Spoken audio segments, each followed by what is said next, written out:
I'm absolutely not sure what is going on with the audio there tonight. Well, first of all, I came to start the program, and all my stuff that is on the machine that I use for the program suddenly disappeared. I have no idea what took place there. All my stuff, you know how I start the program, and the methodology I used for starting the program, everything was erased. So this was me, minutes to 8, having to rush through and try to see how I can get everything back up and running. So I'm not sure what is taking place tonight. It seems as though something or some individual or individuals have been messing around in my system, which is extremely difficult. So it means as such, I will definitely have to, go back to some of the things that I had planned to do. I have to go back into that, because I'm telling you, die normal. That is definitely not normal. And I'm speaking to you and I'm checking through because that is absolutely not normal. It's the second time.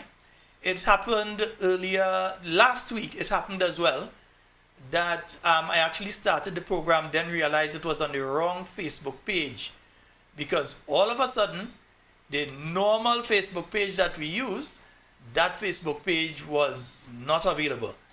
Yeah, so we ended up on the wrong page. And tonight, the same thing happened this time with the YouTube page. So some kind of games playing in between there. We won't get to the end of it. We'll get to the bottom of it, and we'll find out exactly what needs to be done. And we're gonna deal with it. Don't worry. Just fix it, go fix. You must fix. Yeah, definitely.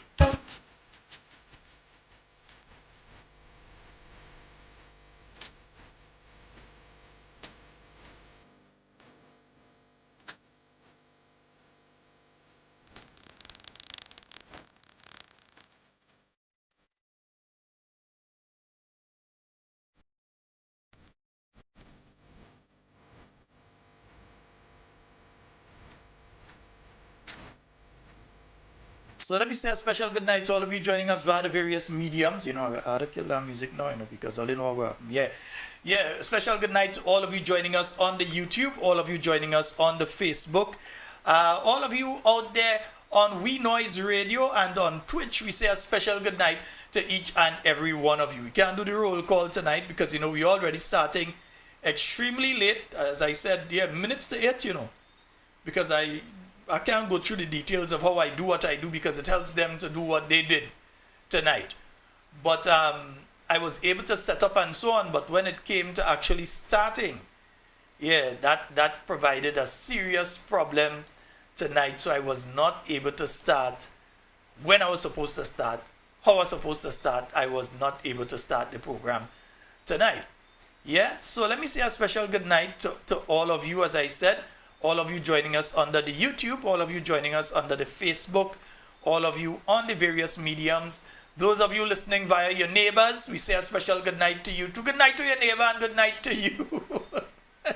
Hope all you having a wonderful, wonderful night tonight. And also, let me say, hey, Mr. Handsome, good night to you. I know he's waiting for his good night, So we say a special good night to you, Mr. Handsome. We know that you've been waiting for your good night. So we're sending you a good night for you. Early and direct. Good night to you, Mr. Handsome. And folks, we want to thank all of you that made your little donations. Yes, the people that has passed and dropped the little 5 and the little 10. Yes, it does build up and help. The lady that passed by and leave the little envelope by Cami today, we want to say thank you so very much.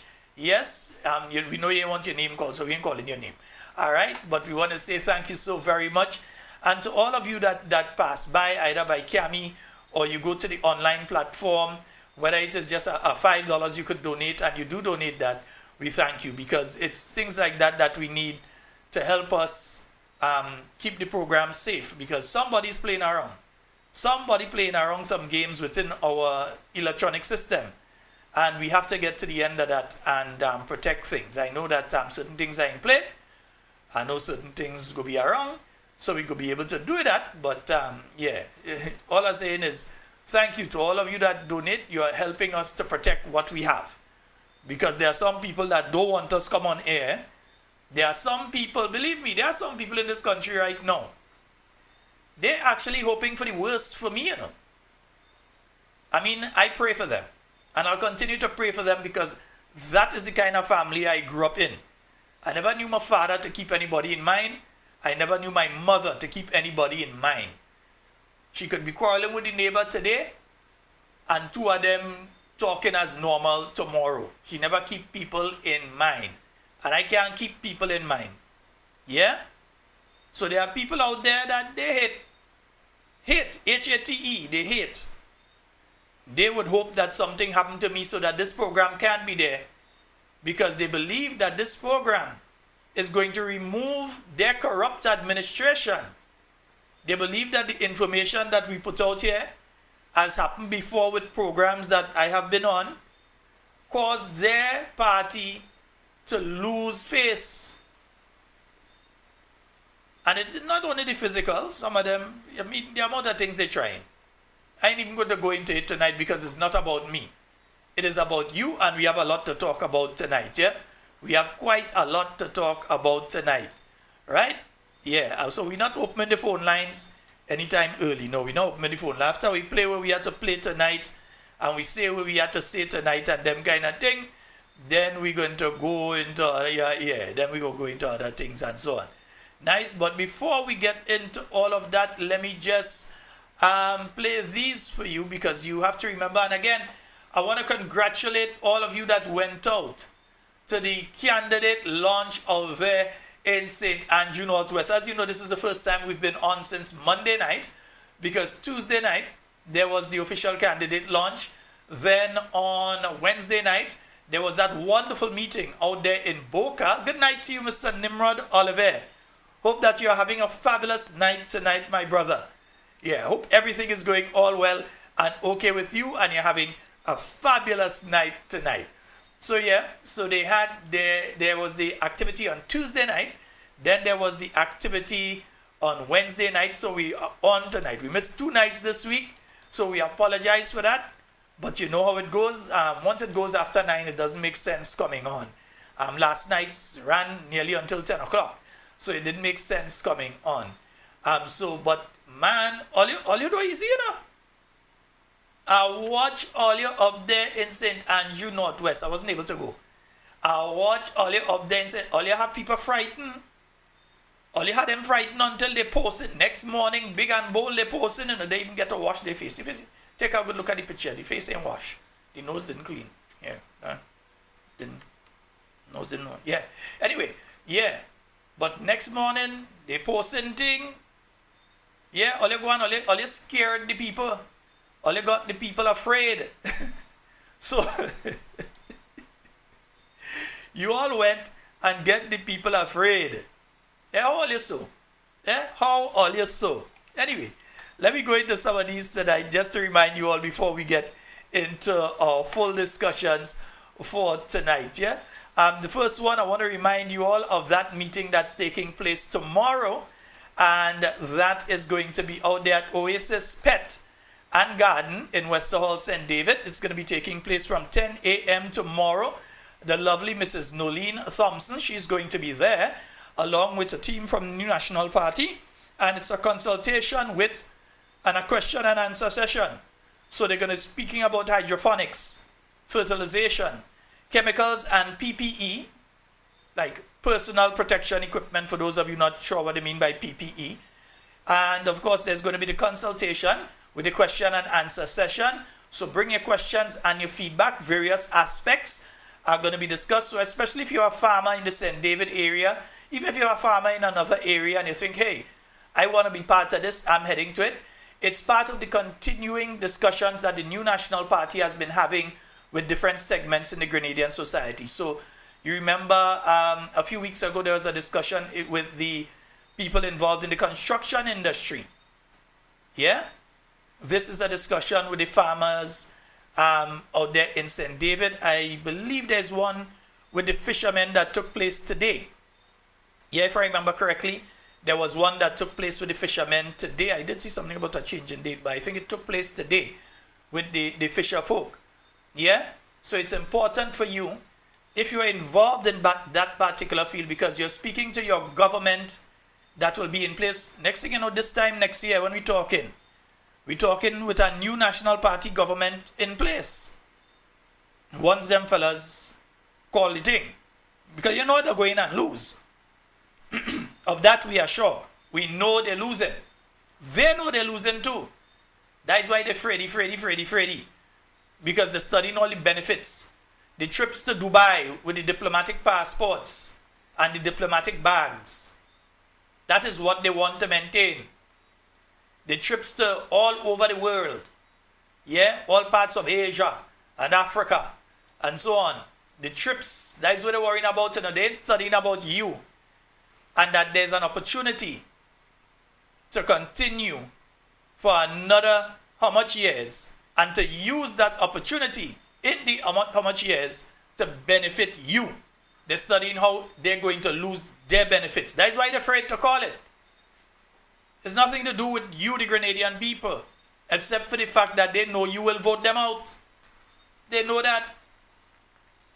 So you have teacher Lisa, and I have my meaning for the word Lisa, but children listening to this hour, we can't say that one. I have my meaning for the word Lisa. And teacher Lisa have a lot of them scared and frightened. So they come out and start to attack the woman. And then I see some people talking about, oh, the NNP attacking number 10. And we said, nobody in attack number 10. All you're out of order and rude. And some people must learn their place. If I am feeling hurt about something somebody does to me, you can't tell me I can't talk about it. You're out of order and you're rude. And I say something else, but again, children listening. You're out of order, you're rude, and you're fast. You know what? We're going until 10:30, Just saying it from now. We're going until 10:30. You can't tell me I can't talk about if somebody hurt me.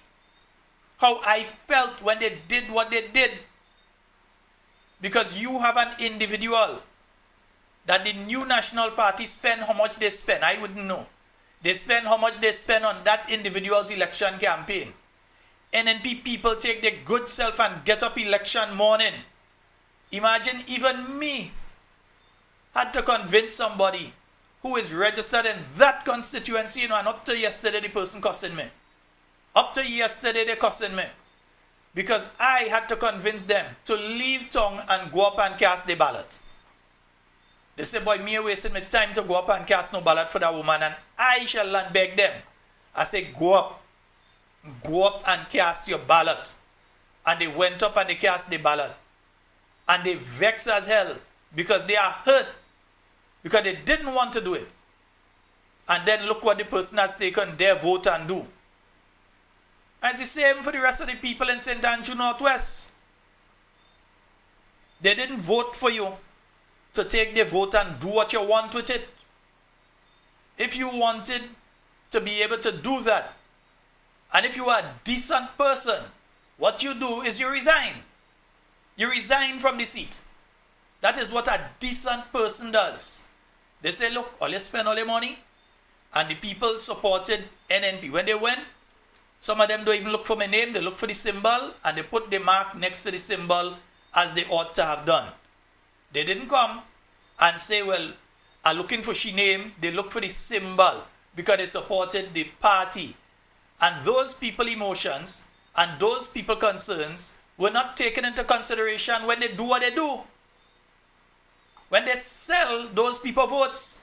So when the people come and they speak about it, who are you to tell them that they can't speak about it? You're out of order and fast. You're not even from that constituency. Let the people express their emotions. You see, that is the problem. Just a few weeks ago, it was protect our women and let we end violence and all this sort of thing. And then, the same people who are saying that, you see them attacking people now when they show their emotions. When they show, instead of doing something otherwise, instead of being violent or cussing out people or pelting some stone at them when they pass, they hold it in. And now they're letting out their emotions and you want to tell them they're wrong and they shouldn't let out their emotions? Man, watch. I know children listening, but go to hell. Damn stupid. Who are you to come and talk to them and tell them don't talk about this and they're attacking people and all sorts of nonsense? You live in there? I don't understand some of these people. It's like only one group of people in this country supposed to talk. But all you must come here. All you must come on this program because all you know how I does do it. I'm calling out all your number once all you rude. And I'm asking the thousands of listeners to call all you all over the day and night. All you have to change number. And don't even try to call from no unknown number because I don't accept calls someone and you can't call me unknown on WhatsApp anyway. I don't accept any unknown calls. I don't. Even on my normal phone, I don't accept. I see an unknown number, I leave in your unknown. You don't want to be known, so I leave in your just so. Nobody ain't calling me private. Yeah? If people all in the US, all in the UK, government, ministers and heads of government from other countries calling me and I can see the number, why must I answer an unknown number from people? I don't answer in that. Telling all this straight, so they didn't try that.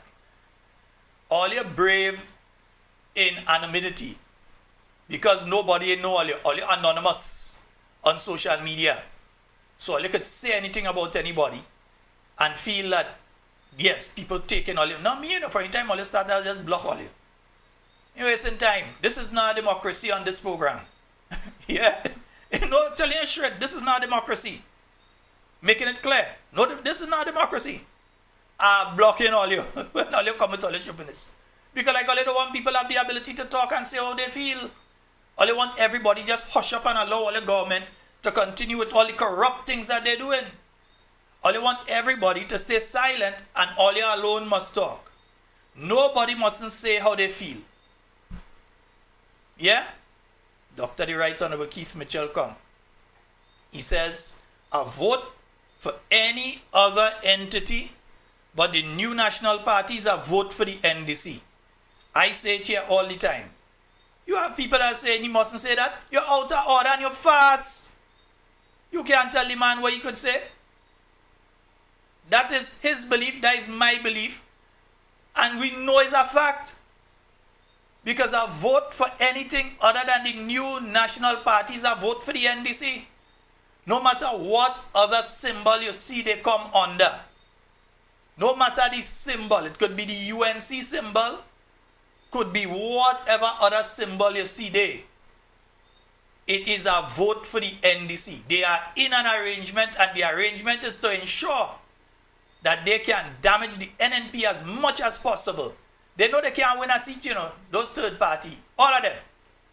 All of them, unless they have some sort of mental illness. All of them know for a fact, at least the people in the leadership position, they know for a fact that they cannot win a single seat. They know it. But their intention is to try and damage the new national party as much as possible. You all pay attention to what went on in St. John the last election. Some people took God out of their mind and went to vote for a party that don't exist again. The GULP is at home in the NNP. It is nothing outside they name GULP again. The GULP is at home in the NNP. That is since 1996, 1997. The GULP has been at home in the NNP. It is no GULP out there again. So when some people come and say vote for them, they know they can't win. But they do it the last time, and they pull out 50 votes or so, and they know they caused the new national party to lose because those votes were votes that traditionally would have gone to the new national party. I see they raised their head again. So 2022 after election they disappear. 2023, 2024, 2025. Now 2026 you start to hear like election coming. All of a sudden they pop up again. And they come back to you now to try and bamboozle you to see if they could pull it off again. Not this time. Last time nobody didn't explain it to people. Nobody didn't say that all you're operating like what the COP was in Trinidad. Nobody didn't explain to them what you all are attempting. You all are working along with the government. There's a working arrangement. Just admit it. There's a working arrangement. But all you want to say, we mustn't say it. All you're out of order. The internet is open to everybody. Go and do your own program. Go and say what you want to say there. But don't tell people they can't say what they want to say. Absolute nonsense and madness. And then you're not even supposed to say that they can't say that. I might disagree with people, but I never tell people that you can't say that and you shouldn't say that and that kind of thing. I will say outright you're lying. I will say outright that you're trying to twist the truth. I'll say outright that you had to be mentally unstable to say that. But I ain't gonna say that you shouldn't say it. That's if you want to say it, say it.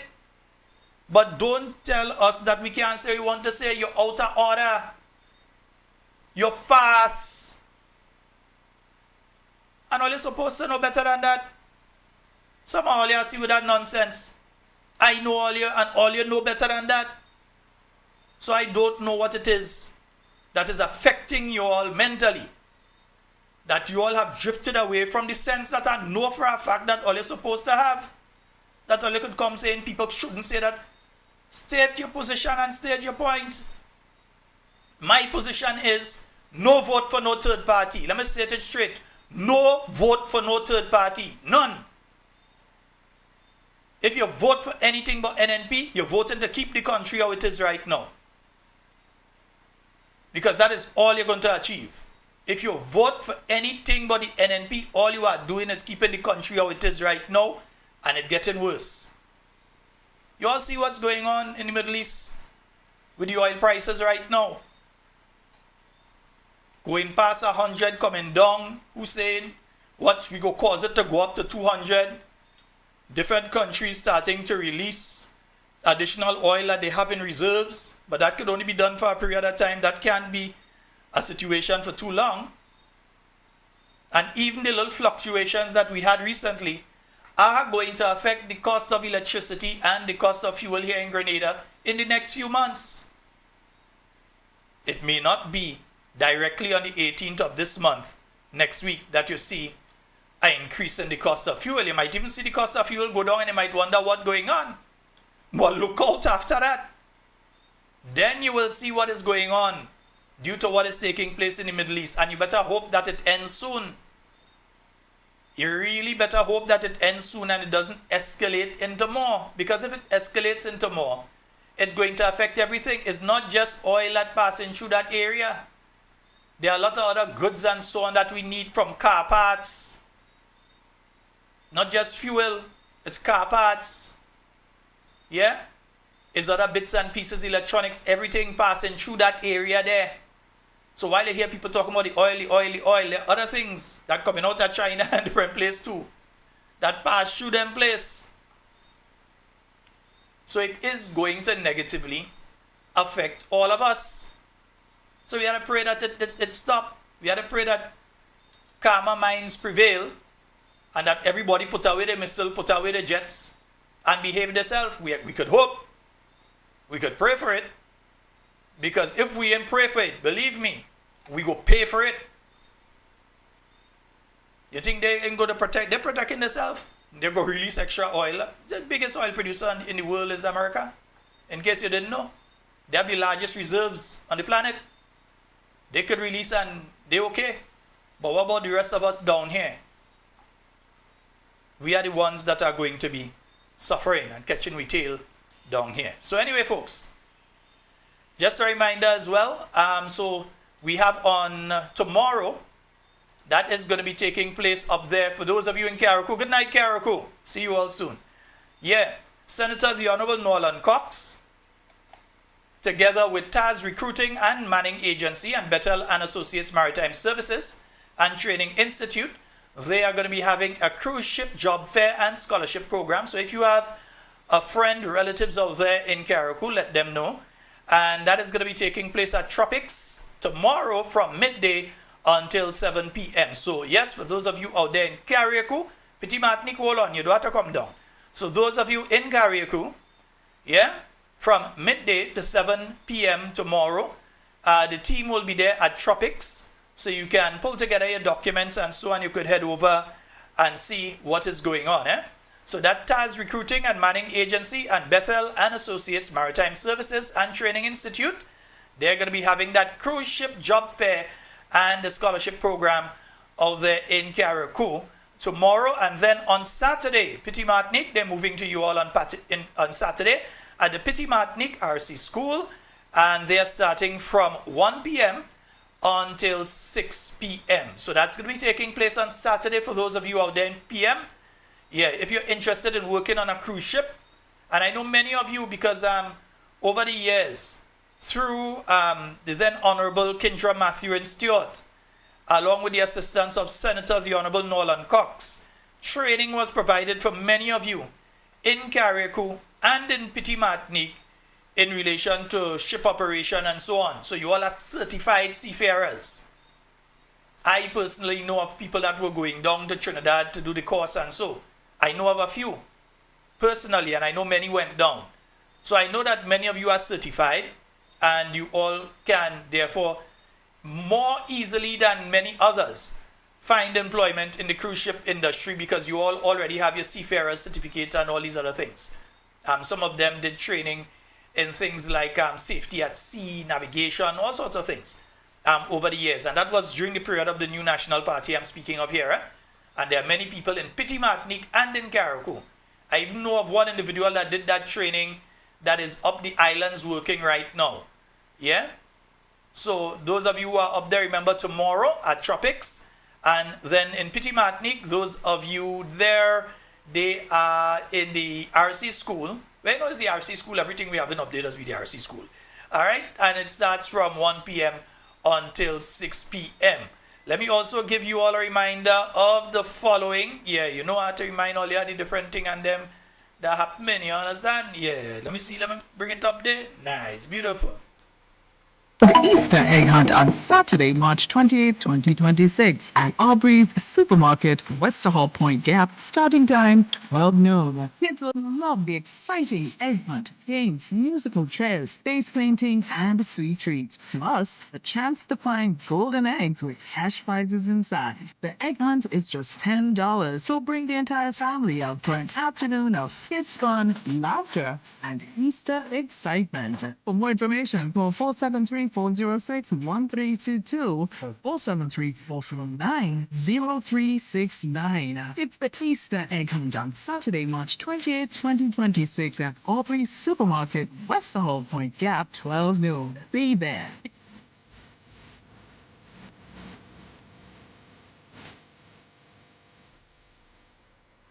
Are you ready to take your brand to the next level? Look no further than the Chameleon Design Studios, the creative powerhouse behind Key Central and dozens of standout brands across Grenada and beyond. From web designs, animations, and motion graphics to custom video productions, we bring your visions to life with unmatched efficiency and professionalism. Need a logo? Logo design starts at just $1,500. And our starter pack includes brochures, call cards, and letterheads. Whether you're launching a new business, revamping your identity, or telling your story visual, Chameleon Design Studios is the new face of designs. Call us now at 1473-422-8601 or scan that QR code. Follow us on Instagram at chameleon_473. Let's communicate. Call us today. For more information, contact WeNoiseTV at 929-445-4463, or you can email us at wenoisetv@gmail.com. WeNoiseTV, the leading streaming provider. Anytime, anywhere, any screen. Access to your favorite HD contents with prices as low as ever. Choose from monthly, quarterly, or yearly payments. This worldwide service is flexible for you to keep up with all your favorite programs, shows, movies, and local programming from home no matter where you travel to. Worldwide TV channels right at your fingertips wherever you are. Latest in live sports, binge watch all your favorite TV shows, movies on demand, videos on demand. You can pause, rewind, fast forward anytime. Never miss 1 minute in entertainment important to you. No contracts, no added prices for sports or premium packages. We certainly don't have to pull tricks like cable and satellite companies. Our product speaks for itself and beyond. WeNoiseTV. We have everything like Netflix, Disney, Amazon. Watch your favorite movies, TV shows, and series with our services. With our service, you will get rid of all other subscriptions.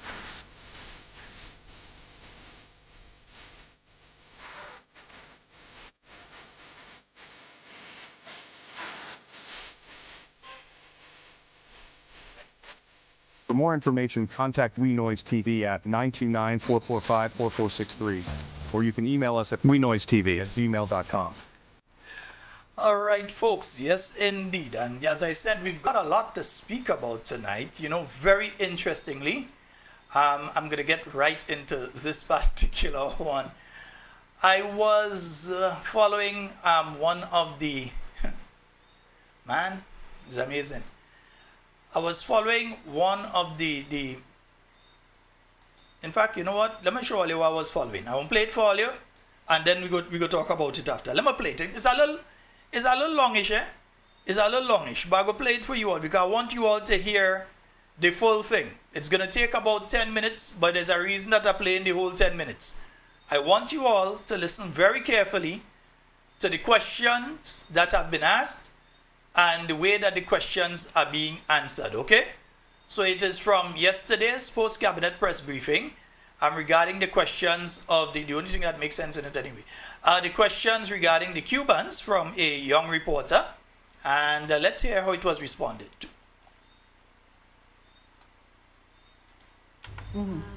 Is Grenada looking to change the arrangements with Cuba regarding the medical workers in light of what happened in Jamaica?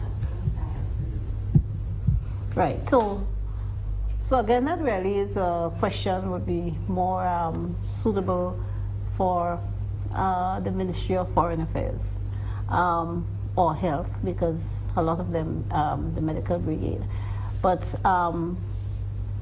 we know in Grenada we have enjoyed excellent relations with the government and people of Cuba for many years, and we are very close to them.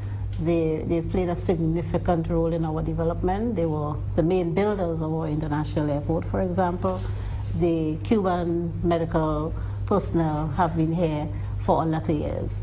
As I just alluded to, circumstances and tensions are different in the Caribbean now than they were a year and a half ago. And our Caribbean governments are under a lot of pressure, so to speak. We see it playing out. We will do what we can to maintain our cordial and fraternal friendship with the Cuban government and people and the American government and people, because the United States as well, we are very close to the United States. In terms of culturally, we probably have more Grenadians living in the US than living here in Grenada. And I think we are one of the Caribbean countries, it's documented, we are one of the Caribbean countries with the largest concentration of US citizens, mainly because of St. George's University residing in Grenada. So it's very important that we maintain good relations with all our friends. As we like to quote Mr. deceased Errol Barrow, we are friends of all and satellites of none. So we would, as much as we can, maintain our relationship with the government and people of Cuba, valuing very deeply the contributions that they've made over the years towards our medical sector, towards educating our people, and towards other areas of cooperation. Yep, thank you.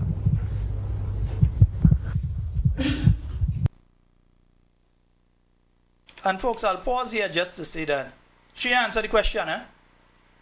Up to now, after all of that, she spoke for roughly 2 minutes 48 seconds, so roughly about 2 minutes and 45 seconds she spoke for there, roughly. And she did not answer the question. Up to now, she has not answered the question that was asked about Grenada and its continuing participation in the Cuban medical mission, yeah? Morning, Callistra Farrier. I am well. Following up on the question that Ms. McIntosh asked, and you did say that it's more one for health and for foreign affairs, but as a member of the cabinet of Grenada, can you say whether or not the United States has put any conditions on the Cuban medical brigade, and whether or not the government of the cabinet of Grenada has had to discuss whether or not we continue the program? Is that something that's on the table?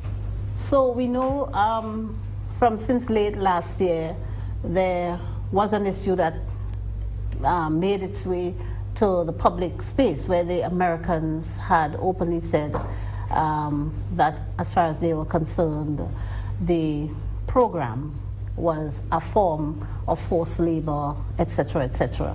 And they did make some claims in relation to Grenada.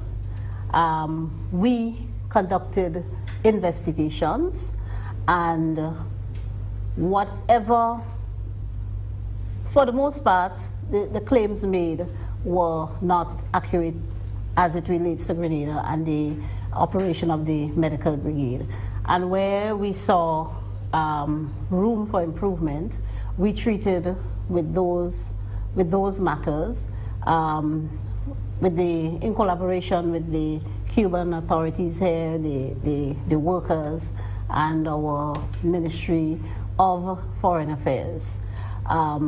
As I said, there are some pressures coming to bear, which naturally we would have discussed. But our situation in Grenada is that we, as of 2023, we do not have an agreement as such with the Cubans, because the agreement then expired and we were in the process. So let me get this clear. The Attorney General is saying to us that since the year 2023, 3 years ago, the agreement between Grenada and Cuba expired, and we are in 2026 and we still don't have a new agreement. We're speaking of the year 2023, 3 years ago. And they still, that's the level of incompetence of this group of individuals, and they're brave to sit down in front of you and tell you that, as if there is nothing. So since 2023, something as important to the Grenadian people as the Cuban specialists within our healthcare system, your government, your NDC government, because it's not NNP was in power in 2023, it's NDC. Your NDC government did not find it necessary to go ahead and get that agreement completed so the Cubans could have picked up and leave anytime since then, because there was no agreement. So they could have left Grenada anytime since then. And they're brave, to tell you that there's nothing, they maybe want to blame NNP. We wasn't there in 2023 now. Because the agreement then expired and we were in the process of negotiating new terms for the continuation of the brigade. So 3 years now they're negotiating new terms. Bad excuse. But anyway, go ahead, Papa. So at present, we do not have an agreement in place. So as I said, the matter is being discussed both with the US and with our Cuban friends. As I say, both sides are our friends, and we want to be right and fair by both sides. So like make sense out of nonsense. How you could discuss anything with the US when you haven't completed discussions with Cuba? You have to come to a particular agreement with Cuba. This is what we want. This is what you're offering. And then you speak to the US and you say, well, this is the agreement we intend to sign, and so on. I mean, you're talking to both sides at the same time. No wonder you can't finish 3 years now, that's since the Biden administration. It wasn't even Trump that was there for them to complain and say, well, Trump did say this and Trump said that, so we was afraid to go and sign it. 2023 was under the Joe Biden administration. That was a whole US government ago. And they still ain't signed the agreement with Cuba up to now. We have not decided as such, but it is a matter that we are considering, and we are talking to both sides, aiming at coming at a resolution that's beneficial to us and acceptable to both sides. Because of course, what is in the best interest of Grenada is our paramount consideration. But you just say what is acceptable to both sides. You didn't say to all three sides. So you want something that is acceptable to Cuba and acceptable to the United States and not acceptable to Grenada? So it's acceptable to both sides, but it's not acceptable to all three? Something definitely had to be wrong with all your people.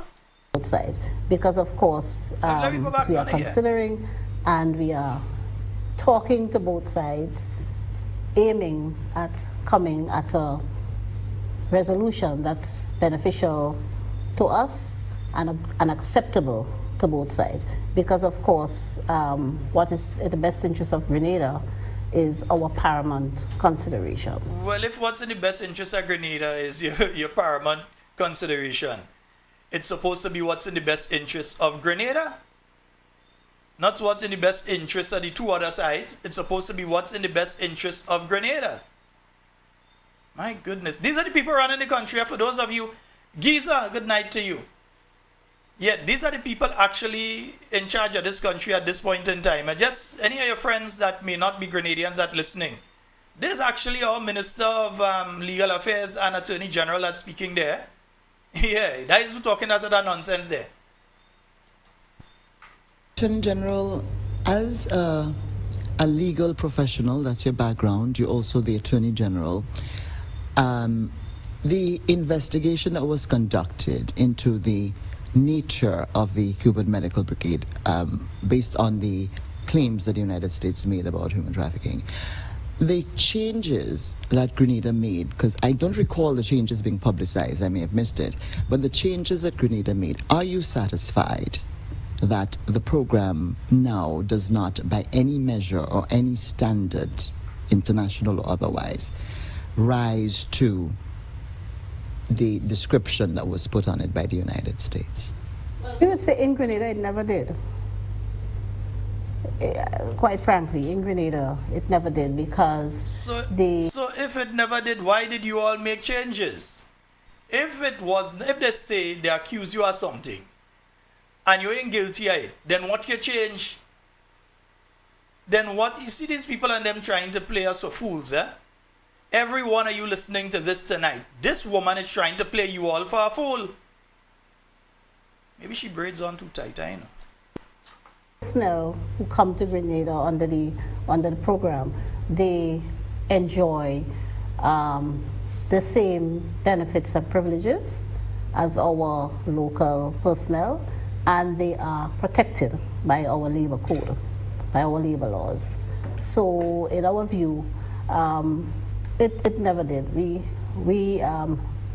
based on the claims that were made about forced labor, and so that we can't speak to what was happening elsewhere, but that was not the case in Grenada. And so earlier you said that you would want to be fair to both sides, but I would think that the concern of the cabinet of Grenada and the leadership of Grenada would be Grenada's best interest. And we have... Thank you, Kalistra. Thank you. Yeah, explain it to her, please. Thank you, Kalistra. Pressures from, well, we certainly don't have pressures from Cuba as far as I know. How would you weigh if we were forced to make a decision to no longer have the Cuban doctors be part of our healthcare system? I know the Prime Minister has been talking about nurses from Ghana and whatever, but I'm not sure anything else that we could conceive is going to be able to meet that. But just my opinion here in the question, apologies for that. How do we, looking at solid contingency plans, should we find ourselves unable to withstand the threats of not being able to shop at Costco and, get our fish shipped again and whatever else? Yes, already we are looking at alternatives, because we, appreciating the reality of the situation that Caribbean governments have, including us, have found themselves in. We already have brought on island 13 nurses from Ghana. They are on island. Yeah, but as I've been saying since last year, around this time, I've been telling you Grenadian people that is exactly what these individuals are doing. They're looking for the nurses and the healthcare professionals from Nigeria and Ghana to replace the Cubans. There is no intention by the government of Grenada to continue with the Cuban medical mission. None. Zero. No intention. One government minister, as far as we know, it might be more, has already lost his visa. And it is directly in line with the Cuban medical mission. No other reason apart from the fact that he talks stupidness. No other reason. He went out there and he said straight up that take the visa if all you want, but we support in Cuba. And the Americans say, oh, so it's so, they take the visa. And that was in relation to the same thing that she's speaking about. His visa has not been restored. It means that the US is still not satisfied with anything that Grenada has done because his visa has not been restored. So there is still a problem. And herself and others may be worried about them losing their visas. That's why she can't answer the question. We have 5 or 6 doctors, specialists from Nigeria. They have been here since August, operating. And we are looking as well as expanding because we do have some areas of deficiency in our medical fraternity here serving us. So areas like pathology, hematology. And I want you all to pay particular attention for the areas that she's calling out, huh? Radiology, nephrology. There are a few areas where we have oncology is the next area where we do have shortages, and we are aggressively looking to see how we can ensure that we don't have any further deficiencies and gaps. Folks, every area that she called there, that she says there's a deficiency in, just remember, the Cuban medical mission, the doctors in the Cuban medical mission covered those areas, hematology and nephrology, cardiology. There's a psychiatrist in there as well, oncologist, there's a gynecologist. All of these different areas are covered by the people in the Cuban medical brigade. But since last year, I warning all you. Since last year, I have been warning you all that this would be taken place. I'll go back and show all you, I'll show all you the programs and tell all you where I was warning all you that this is what was coming up. Yeah? But you listen to her and you hear her talking about the Cuban medical mission and what they've done and so on. But last year, on the 9th of October, let me repeat, last year on the 9th of October, we were told by the Minister of Health that there are no more issues with the Cuban Medical Brigade. That's what we were told.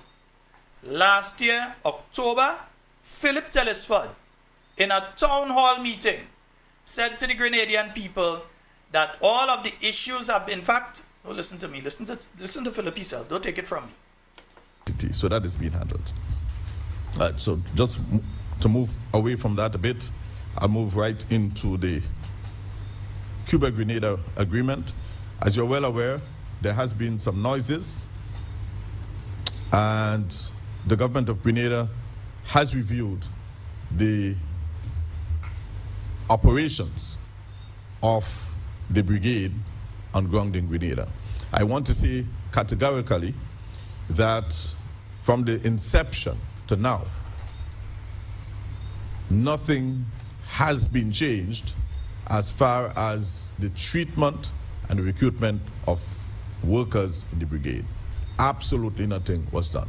So this government has done nothing different to the practice for the past few decades. However, we were informed of certain allegations like human trafficking, forced labor, and all of that. Our investigation revealed that no such activities happened or is happening within the sovereign state of Grenada. So that has not been happening. However, we recognize that the workers were made to pay over a certain portion of the salary to the Cuban authorities. That's what we are told. And so we have since traveled to the island of Cuba to meet with a Cuban delegation there, Minister for Health and his other colleagues within the system. Oh, so you went to Cuba after the one that only went in April of 2024. Only went to Cuba again.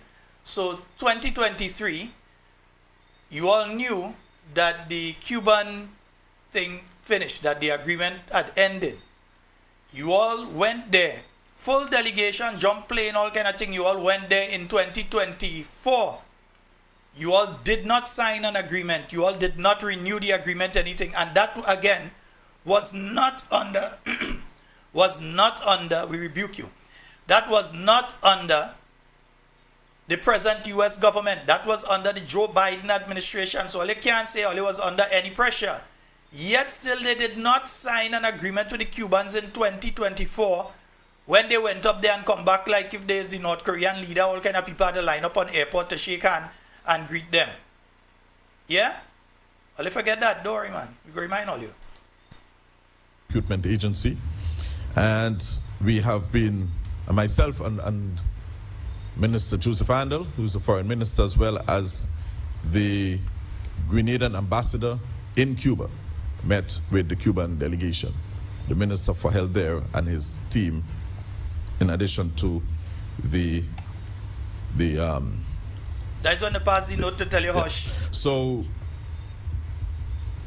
ladies and gentlemen, we are able to treat with that, and as we speak, we have been able to reach agreement with the Cuban authorities that no amounts of the people's salaries to be deducted in that way. And so, yeah, so no amounts has been deducted, and so we are able to reach an agreement, and the brigade will... Watch out Tanti Glow watching like if she know you talking shopping. So watch Tanti Glow face. Tanti Glow mean man or shopping is here talking. You know that is not the truth. The brigade will continue to work as they are working. In other words, there was nothing that the government of Grenada or the Ministry of Health was doing that was in breach of any agreement. All right? The problem was on their side. And so we are able to meet with them and resolve the matter. And that matter has been put to rest. Working. In other words, there was nothing that the government of Grenada or the Ministry of Health was doing that was in breach of any agreement. All right? The problem was on their side. And so we are able to meet with them and resolve the matter. And that matter has been put to rest on their side. And so we are able to meet with them and resolve the matter. And that matter has been put to rest. And so we are able to meet with them and resolve the matter. And that matter has been put to rest. Also, the matter at rest right now. Then why are we still having these discussions in relation to it? If the matter is now at rest, and that is, my friends, that is from the 9th of October last year. Yeah? Remember though, that they went to Cuba, you know. They went to the same Cuba that they had to sign an agreement to protect you and me, the Grenadian people. Yeah? Remember when they went to Cuba? This is the 14th of April 2024. Not 2025, you know. 14th of April 2024 when they coming back. Remember? All number 10, all of them had to go and line up on the airport and think for when their boss is coming back. You understand? Yeah, they had to go and stand up there and wait and all kind of thing for when the boss coming back. You understand? Yeah, big hug, big hug. Yeah, big hug. Give them hug, man. Give them hug. Yeah. They come back. They sign a real MOU. But they ain't signed their... Adrian! I see you, boy. Yeah. They sign agreement. They go and they sign big agreement. Yeah, but they ain't signed the most important one. To keep the doctors that we need in the healthcare system here in Grenada. They ain't signed that. They go and they sign all kind of other things. And I wonder what's taking place with the other things they sign in the present atmosphere. This was 2024 they went, man. That's when they went. They feel. We doesn't forget, you know. Yeah, my memory long. We don't forget. Yeah, that's when all they went in 2024. You understand? Then all you had press conference right on the airport there in 2024. All you had press conference and thing here. All you try Dr. Mitchell. A lot to share with the world. And the continued blockade, the continued wrongful listing of Cuba as a state that sponsors terrorism is actually preventing Cuba from giving more of itself to the world. So we stand in solidarity with you on this issue, and we will continue to advocate for its removal. So as I said, the discussions were extensive, the meetings were deep, gratifying and engaging, and during the week the respective ministers will talk a bit more about the memorandums of agreements that was signed and provide further context and details. There are still some that are yet to be finalized, including health. We'll probably explain why, given the... Oh yeah? Still some to be finalized, including health? Why? Since 20... Folks, remember, the video you're looking at here is not in 2026. The Prime Minister of Grenada went to Cuba in celebration of, I believe it's the 45th anniversary of the ties between Cuba and Grenada, and they signed several memoranda and several agreements with the Cuban government. One of them that ought to have been signed was that back in 2024. We now in 2026 facing a dread situation, and now they're coming to use the fact that 3 whole years, they can't sign an agreement with the Cuban people. Don't blame President Trump in the United States. This was during Joe Biden days. When he's speaking there, Joe Biden was the president of the United States, not prime minister, president of the United States. When he's talking about they still had something to iron out. Well, like electricity price was so high, they're ironing once every 3 years. We'll talk a bit more about the memorandums of agreements that was signed and provide further context and details. There are still some that are yet to be finalized, including health. We'll probably explain why, given the significant assistance provided to us in this particular field. Also, you knew we had significant assistance. Yeah, we could remind people in a while how significant that is. And they had a whole, imagine, they had a whole 2 years since, well, when Trump became president. Was it at the beginning of 2025? Yeah. 2025 that he became the president of the United States. This should be his first year completed into his second year now. Yeah? So they had all this time because the United States started hinting. Remember, an article came out in late 2024 talking about Grenada and wanting Grenada to do certain things with the deportees. Then early in 2025, just around the time of the swearing in, you started hearing about that Cuban medical program had to end. This government heard that since then. And up to now, they have not put in place any measures to protect you, the Grenadian people. All they are trying to do right now is protect their visa. From captain to cook. No, captain to crook in this instance, we call all of them, yeah. Captain to crook. All they're trying to do is protect their visa, not protect the Grenadian people. Yeah? And some of them are saying they're willing to give up the visa. I wonder if they're willing to give up their seat in the cabinet. I wonder if they're willing to pressure their own government due to their philosophical beliefs. Those who are willing to give up the visa, I wonder if they're willing to give up their seat in cabinet on a principled position regarding Cuba and the Cuban people.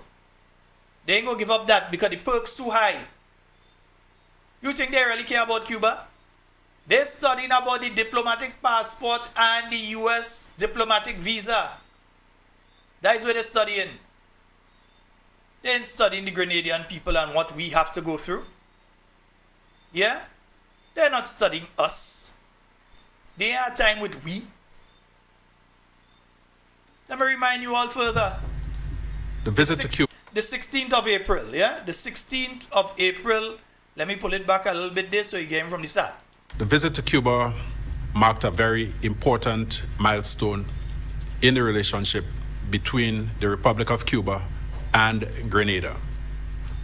This April 14th marked 45 years of the establishment of diplomatic relations between our two countries. And to commemorate and celebrate that occasion, a high-powered delegation headed by Prime Minister Dickon Mitchell, by Minister for Agriculture, Economic Development, Planning, Forestry, Marine Resources, and Cooperatives, Honorable Lennox Andrews, Minister for Health, Honorable Philip Telesford, Minister for Education, Senator the Honorable David Andrew, and myself, Joseph Andel, responsible for Foreign Affairs, Trade, and Export Development, undertook an official visit to the sister republic. We were accompanied by technical officers from the various ministries with which we have cooperation agreements with Cuba.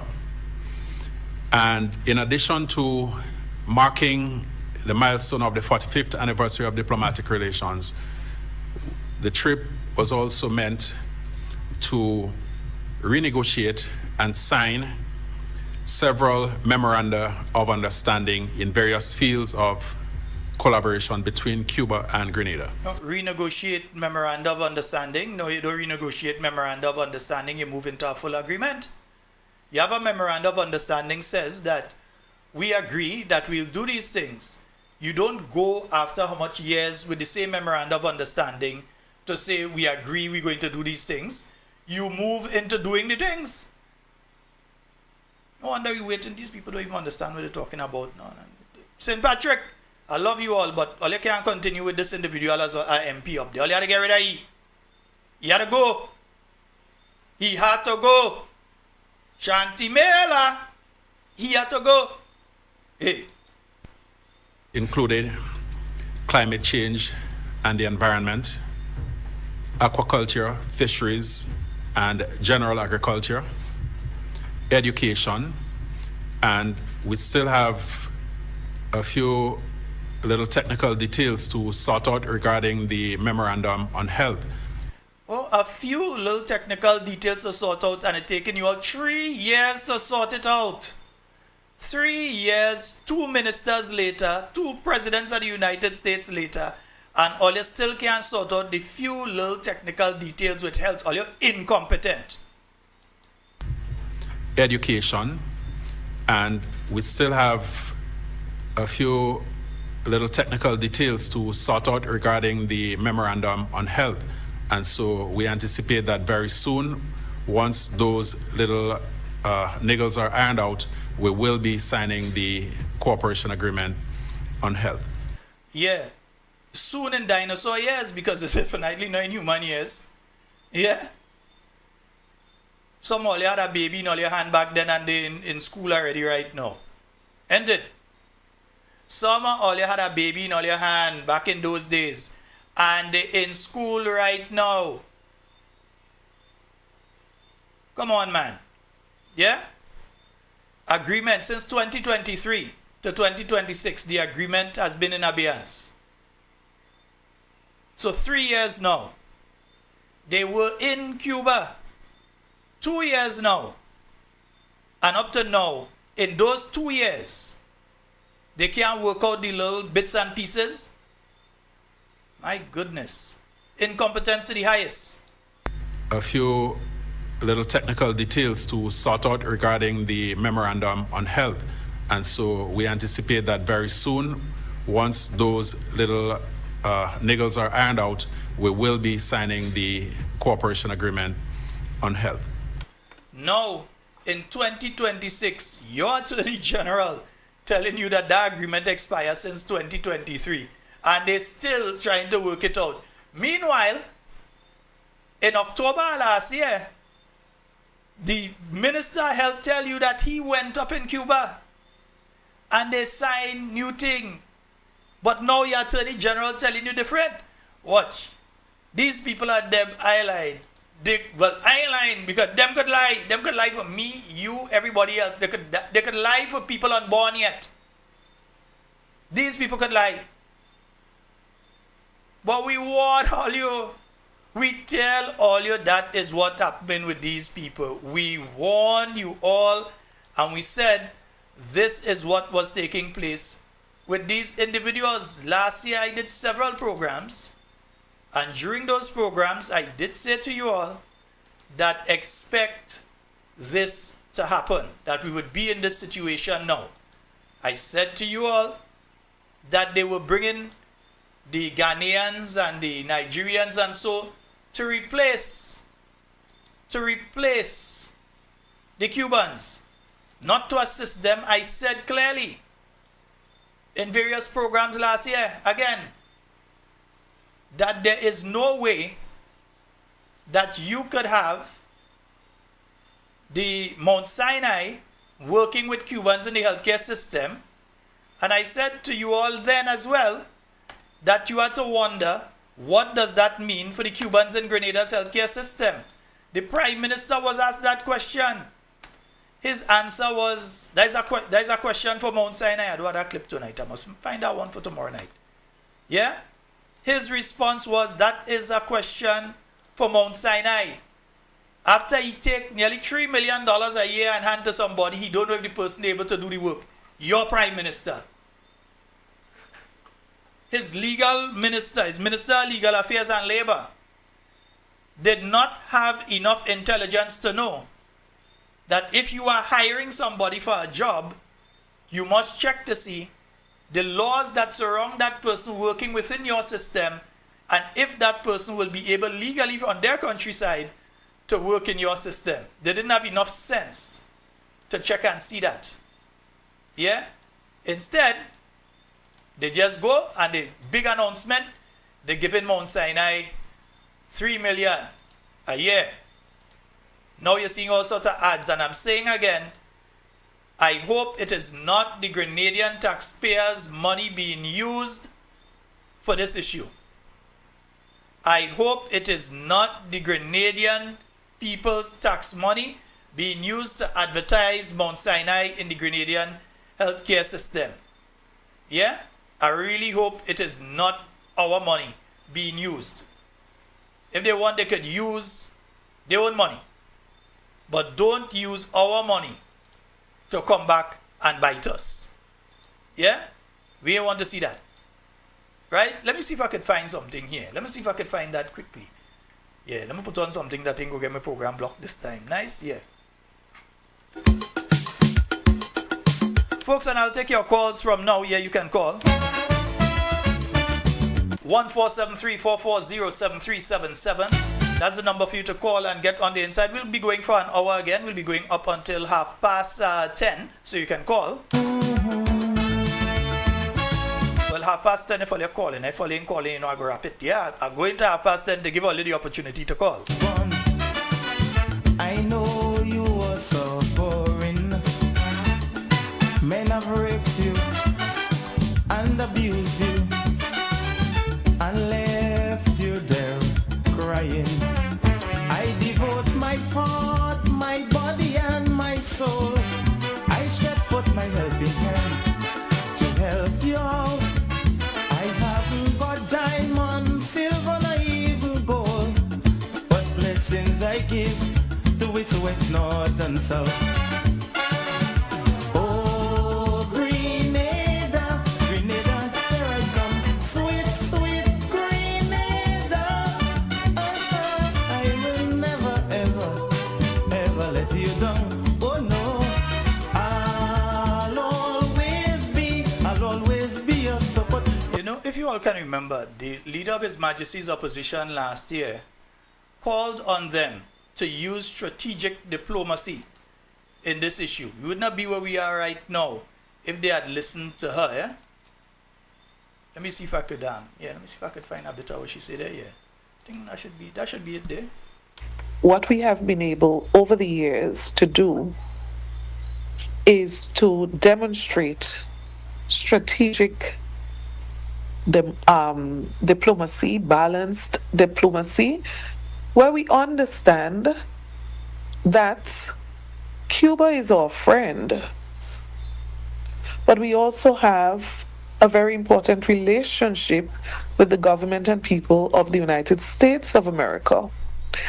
And we are very open to say to the United States, what is it we support? What is it we don't support? What is it we agree with? What is it we don't agree with? So we have openly stated our position on the embargo, for example, right? So our friends know our position on various matters. So I don't have to be your enemy, right? I don't have to be your enemy because my friend is your enemy, right? When you get into diplomacy and you get into those relationships, what you are thinking about first and foremost is your country. And that is why it's important to maintain good relationship with various countries, right? And there are some countries that would tell you they have diplomatic relationship with all these countries in the world. And one of the things they would tell you, listen to some of the ambassadors when they speak, we don't get involved in internal matters, right? We don't get involved in internal matters. But they are able to establish relationships with all different countries around the world, right? Now, I believe the United States of America is very clear on Grenada's position back then under our administration as it relates to how we value and how we see Cuba and how we feel about certain issues as it relates to Cuba. Does that affect our relationship with the United States of America, where Grenada stands to benefit when it comes to trade, when it comes to so many other areas that are critical for the development of Grenada, Carriacou, and Petite Martinique? So it means that elements, whether it be proactive engagement, for example, building relationship, the issue of ensuring that there is relationship where there's understanding, mutual understanding, all of those things are so very critical. And guess what? There was no issue in the past. There's no issue in the past that we can say resulted in a situation like what we are experiencing now. And folks, that was the leader of His Majesty's opposition speaking last year on my program, on this program, and that was in August of last year. The Honorable Emlyn Pierre was warning the administration, hey, this kind of thing about going and saying take the visa if all you want and so on. If you lose your visa is one thing, but what about the little 6-year-old who needs to go to Miami for treatment for leukemia or to do a life-saving heart surgery? What about them? Because it can't be done here. And they may have family members. They may, sometimes the same motorcade and different things we do is to bring them up there. You could lose your visa, but what about them? So use strategic diplomacy. That is why she'll be the next Prime Minister of this country. We have a call online. Hello? Hello? Hey, good night, Sheldon. Good night, Talking Points family. Hey, How are you doing? I'm fine, man. How are you doing? I'm doing pretty fine, okay, man. All right, go right ahead, man. So, Sheldon, we are on the verge right now. We got Love in House. Clock it right now. You understand? We didn't play with them. I thought they said the party was dead. I heard you. I don't worry with nonsensical discussions from people that don't understand politics, my brother. So if they were saying that, is because they have a lack of understanding of politics, political science, and quite frankly, reality. And as such, I wouldn't waste time beating up with that. Right. So I would like to say a special good night to all 15 candidates of the new National Party. And a special good night to my candidate, Mr. Neymar Oliver, St. George Northeast. And surrounding areas, Mr. Dwight Horsford, St. George, Mr. Noel, and everybody, Dr. Mitchell, our leader, Honorable Pierre. So here's what. Folks, right now it's crunch time. And Sheldon, this is my opinion. I don't care what nobody say. Election calling this year. So NMPites, look at the list, look at the voters list. Let us not, we can go to all the meetings, in the schools, in areas, go to the functions. Let us not lose focus. Look at the voters list. Get people registered, get yourself registered, make sure your name is on the list. This is where elections are won, on the day of election. So, as I say, it's not a popularity contest. I thought the commission was the best thing since sliced bread or toast bread or whatever you call it, pizza. How come all of a sudden now it's not a popularity contest? Really? Corruption is exposed right now, front and center. Good night, Mrs. Jenny Simon. You are vindicated. 5 more to go, or many more to go. You understand? NMPites, folks, get your act together, get registered, look at the voters list. This is very serious right now. Forget the rallies are coming up, because I see it in my own view, Shalon. I'm telling you, this is my opinion. There will be an election very soon, and in my honest opinion, it's this year. There's a thing called a diaspora homecoming. So I'm saying, folks, if they send a ticket for you, take it. Come here, get registered and vote. But look out for it. And Shalon, another thing again. The roads, boy. The roads, Shalon. The roads, You're still brave to call it road. Yeah, go ahead, Papa. Well, I mean, the tracks. Yeah. You're brave, or no? It's very bad. You're brave. Go ahead, Papa. It's very bad, and I'm telling you, the drivers are getting more hideous on the road, and you're seeing accidents here and there. You're seeing things happening. You're seeing fire. You're hearing of gruesome things happening. I don't want to repeat it, but but we need to get our act together and focus. NAP supporters, focus. Let us see what is happening and see what it is. We know what we have to do.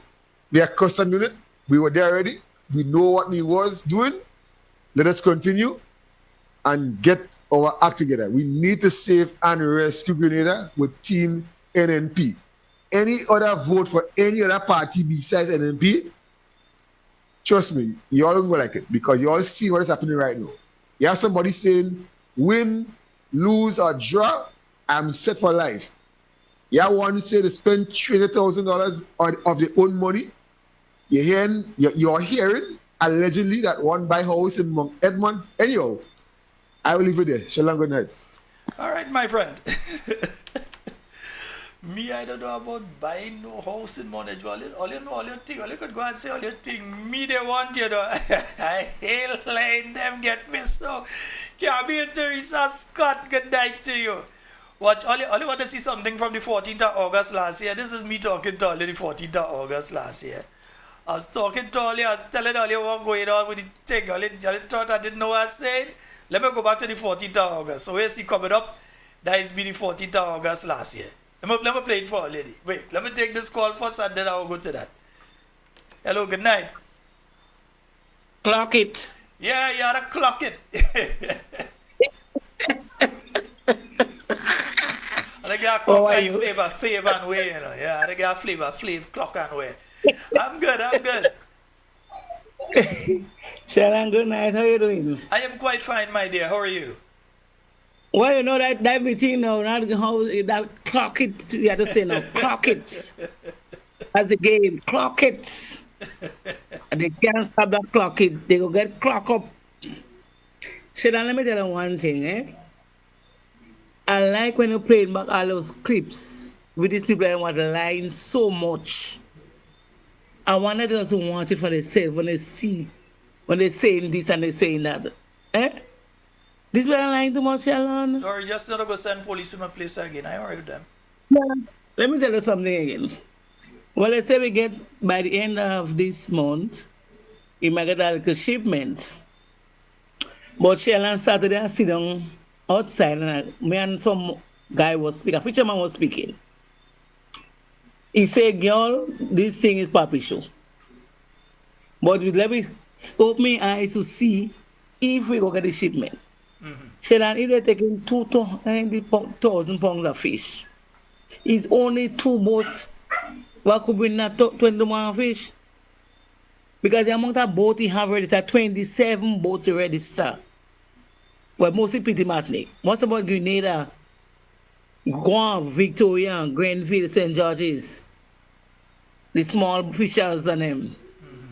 What could become of these people? These fishermen? Eh?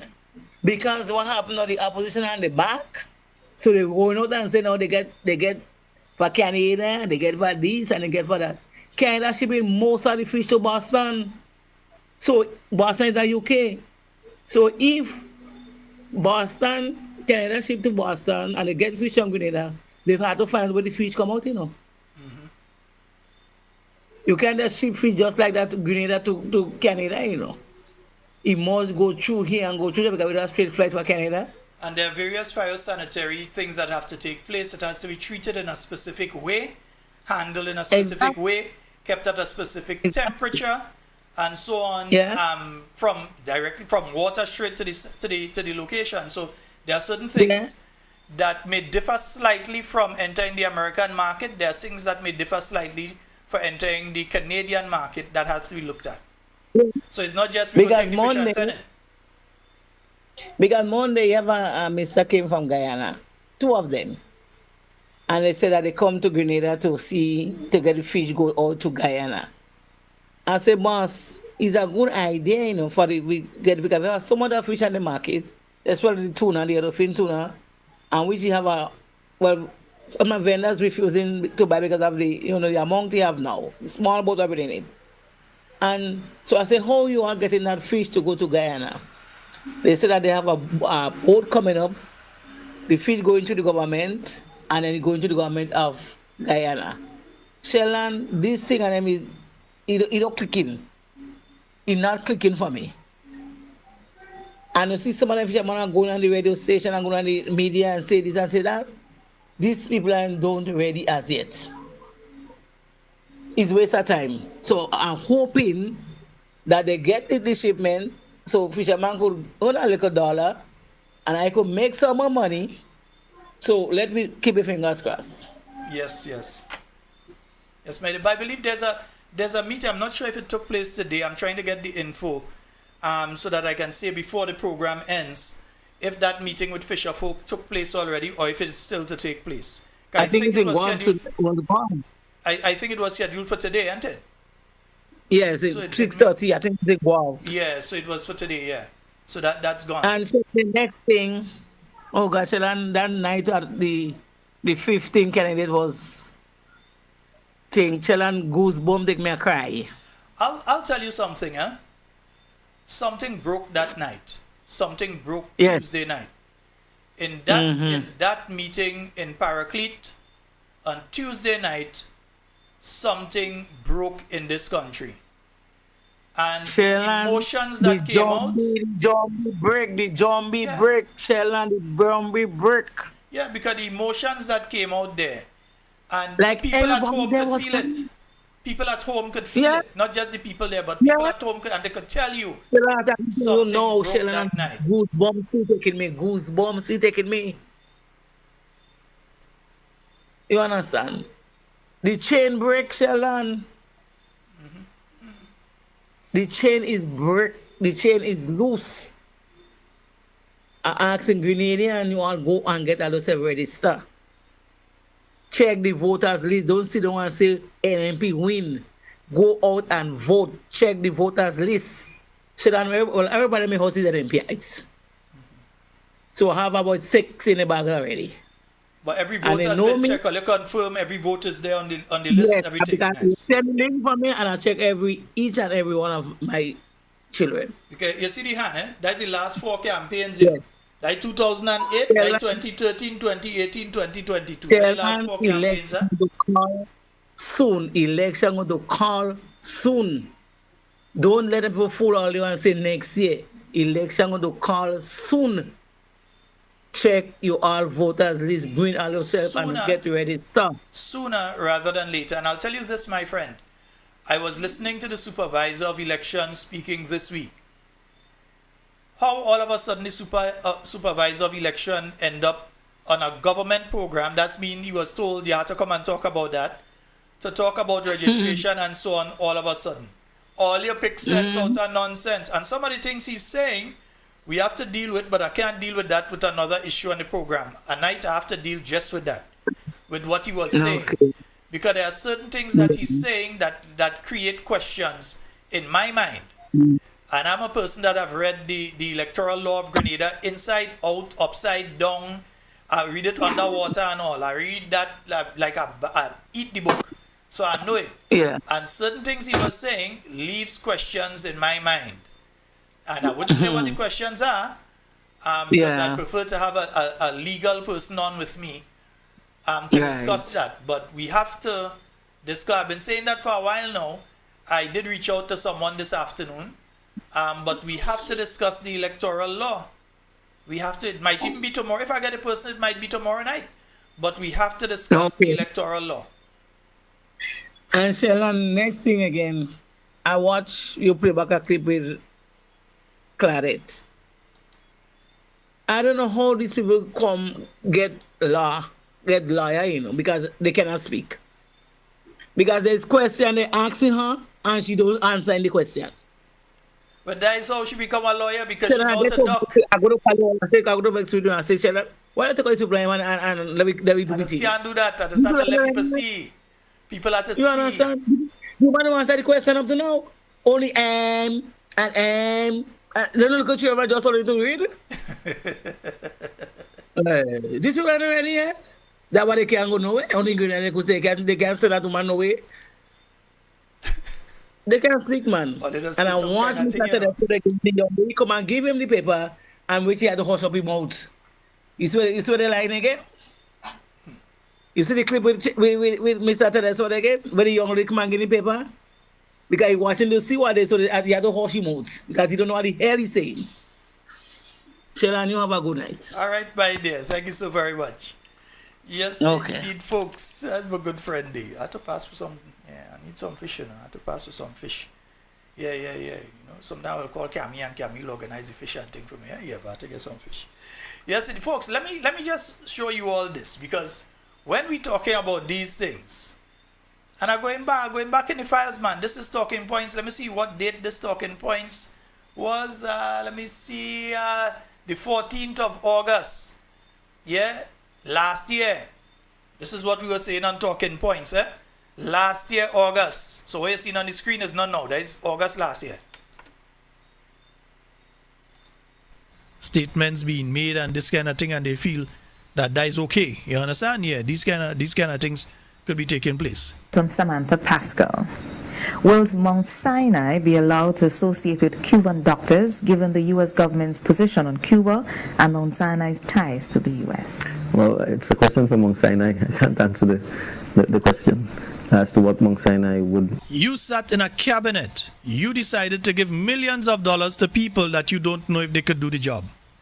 Not if they have the capacity, If they have the capacity and the legal ability to do it. Any fool would have known. Any fool would have known that you have a Cuban in charge of the U.S. State Department. And if you are going to engage a U.S. company, you could very well find yourself in this situation. Any fool would have known that. Samantha Pascal. Well, let me not say anyone, because Will apparently Mount Sinai be allowed to associate with Cuban doctors, given the U.S. government's position on Cuba and Mount Sinai's ties to the U.S.? Well, it's a question for Mount Sinai. I can't answer the question as to what Mount Sinai would or will not be allowed to do.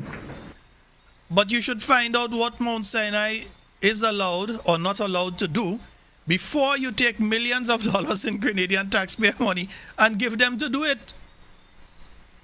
Because they could use the excuse now that we can't do it. Ladies and gentlemen, that was the Prime Minister of Grenada.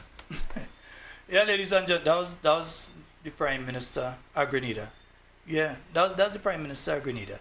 And you all have to understand that Grenada relies heavily on the Cubans in the Cuban Medical Brigade.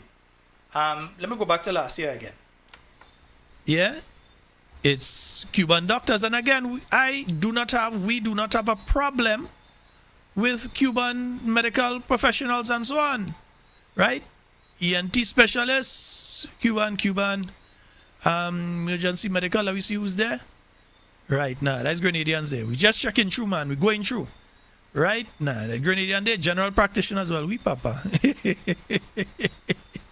That list long, gynecologists and so on. You can go through and you can see that many of the people that are involved in the Grenadian healthcare system are either from Cuba or Cuban trained. And we are not saying anything is wrong with that. In fact, it was Dr. the Right Honorable Keith Mitchell who many years ago re-established, and this is a very important point, it was Dr. the Right Honorable Keith Mitchell who was the first leader from the region to re-establish diplomatic relations with Cuba. Everybody else follow. I see some people trying to twist the narrative and it wasn't he first and hush all him out. Well, they don't know what they're talking about. I'm going to behave myself there. Yeah, that's last year. So it's not now we telling all you what all you hearing now. Yeah? Other people just start to reach on the story, but we've been telling all you this for a while now. Yeah? We've been telling you for a while from grandma straight down to child. Yeah? We've been telling you all that. We have been saying to you, and let me just give a little more here because you want to see who are some of the doctors that you had under the Cuban medical mission. Let me pull this piece up for you here. Just take a moment and look at, and again, this is from since last year, August, we've been telling you these things. Your government still ain't sort out for when they want the Cubans to go because they want to save their visa. But they still ain't sort out these issues yet. So let's go back to last year again. Let me show you on one of the programs last year. Because we've been telling you this. If you're looking at the Cuban medical mission in Grenada, this is the Cuban medical mission, you know. Yeah? These are the people. If all of these people have to go back, where we getting others from? If all of these people, this is the Cuban technical mission. Don't even ask me to try and start pronouncing them name and them there. I have to be joking. If I think I go in and try to pronounce the names there. But the urologist, neurosurgeon, psychiatrist, oncologist, hematologist, orthopedic surgeons, yeah? Oral and maxillary. So folks, you all realize that some of the people that are being mentioned there are the same people here. Let me fix the quality at that time. Find it showing sharp enough. Yeah, fix yourself. Better. Right. Yes, some of the people that are there are some of the same people that you hear they're looking for now, the hematologists, the pathologists, and all of these things are the same set of people you hear the minister saying yesterday that are missing from the Grenadian healthcare system. So you all understand what's taking place now. They can't pull wool over our eyes. Maxillofacial surgeon, oral and maxillofacial, right, yeah, they say it twice there. Cardiologist, ear, nose and throat specialists. Yeah, this person just Cuban technical mission may be one of the people who are working in a technical area. Pathologists, internists, gynecologists. All of these people are with the Cuban technical mission. And if we are to lose our neurosurgeon, or urologists, or psychiatrists, oncologists, hematologists, orthopedic surgeons, our oral and maxillofacial surgeons, our ENT specialists, which I need to go and see again. Dr. Lewis, I'll see you in a while. Anyway, the pathologists, internists, gynecologists. If we are to lose all of these people simply to save the visas of a few, but you realize what they're already doing, eh? We realize what the government is already doing, and these are just some of the Cubans there, because if you check other areas, you'd realize that there are Cuban doctors in several other areas. We're not sure if they are also part of the entire thing, but there are various other Cubans that are in the system. We have a caller. Yeah, we had a caller then. We have a caller now. Yeah. So folks, that is what I was telling you all then. And you're seeing it come to pass now. And you know that same list that I was going over then? You know, if you try to go over that list right now, this is what you're getting, yeah? They're updating the list right now. So I'm very interested to see if when this list, I have a good friend. Friend, that list, I'll kind of hurry up with the list now. We in March already. You understand? Yeah. So this list is currently being updated. That is me showing you the list last year. This is the list, what I get when I go onto that same page now. That it is being updated. So we don't know what is taking place with all of the hematologists and the neurologists, cardiologists, yeah? Those who deal with nephrology and those sort of things, we don't know what's taking place with them. So yes, the heart doctors and the kidney doctors and the ear, nose and throat doctors, so when your throat and your nose and thing gain your problem, right, and the surgeons if something damage your face or they have to fix your jaw and them kind of thing, yeah, them, we don't know what is taking place. If Grenada still has pathologists and hematologists, those dealing with the blood and all, we don't know if Grenada still has those doctors available in the healthcare system here. We've seen over the last week that those in Guyana have been called home. There's some sort of narrative out there that the Guyanese people have sent home the Cuban doctors. That is not the truth.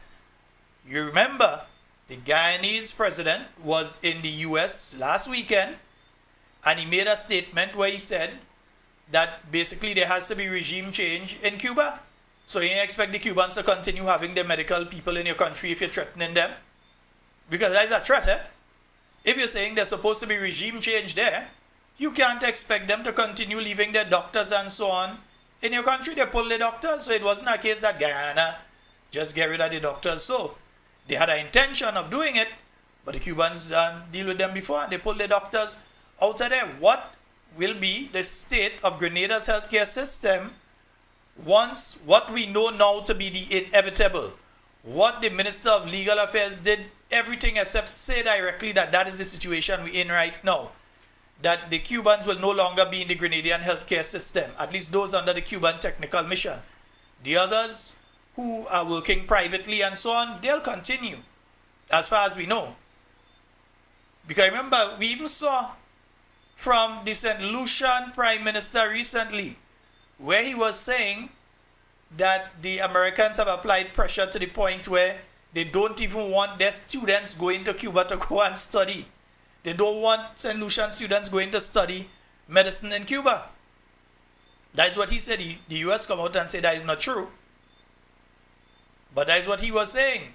And he ain't saying that just so maybe a lower level person tell him that. But the upper level people and them don't agree. But we have been telling you that this would be the situation. It's not because we wishing bad on the country. As they like to go out there and run and say, oh, these people only wishing bad for the country, wishing bad for the country. Oh, too stupid. It's not wishing bad for the country. We understand world dynamics and we understand what is taking place regionally, internationally. We've been involved in these things before, and therefore we know what the outcome will be before the outcome becomes reality. Which is why, since the beginning of last year, we keep telling all you, speak to the Grenadian people honestly and tell them.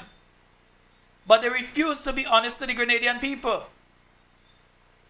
So since Biden days, all of they love healthcare. Since Biden days, the agreement to have Cuban doctors, technical people and nurses here in Grenada has expired. Since back in 2023, Biden days, it expired. Was no Trump there to say, don't sign nothing with them, or to threaten anything, or to say I'm going to apply visa ban or anything. It was the Joe Biden administration. They, 2 years later, still have not sorted that issue out. And who are you going to blame? NNP? Because we know they like to find a way to blame NNP, you know. Who are you going to blame? 3 years now. You all can't sort it out. 2 years you all been in Cuba. So you all been in Cuba in 2024 and 2025 and you all still don't have an agreement as we are now in March of 2026. since 2023, and all you care about healthcare, all you going and turn sod and say all you going and build hospital and all kind of thing. Only teasing, big announcement, like nobody didn't know it's the hospital all you going and turn sod for. All you turn sod for the aqua center. How much work done there so far? The aquatic center. You all have turned sod on that, you know. How much work has been done on that? You can't finish nothing. We have a call online. Hello, good night. Hey, good night, Brother Shalon. How are you doing, man? I'm more than good, man. You go right ahead. Yes, Shalon. I listen to the information and very factual information. The lady people going to carry competing, I think, know what this group of politicians doing to the poor people going to carry competing, I think. And Shalon, I will consider this group of politicians as robbers. And the main aim, they get into politics, never also help the people, the poor people going to carry competing, I think. The aim was to fully pocket, and they see getting in politics is as a making of money. Where all private institutions that like the Grenada Development Bank, look at the hijack the Grenada Development Bank. Look at what the goons and them again, the Lato, what they doing? What they doing? The corruption and the thieving and the robbery. Is why I mean the same thing that are taking place within the Lato office. And we look at Brother Shalon, the kind of politician you have in NDC. Some of them they came, they have $2 in the bank account. We know all of them are millionaires. All of them, that is a clear evidence to let the people going to carry competing politics know. These people never get in politics to help better your living condition.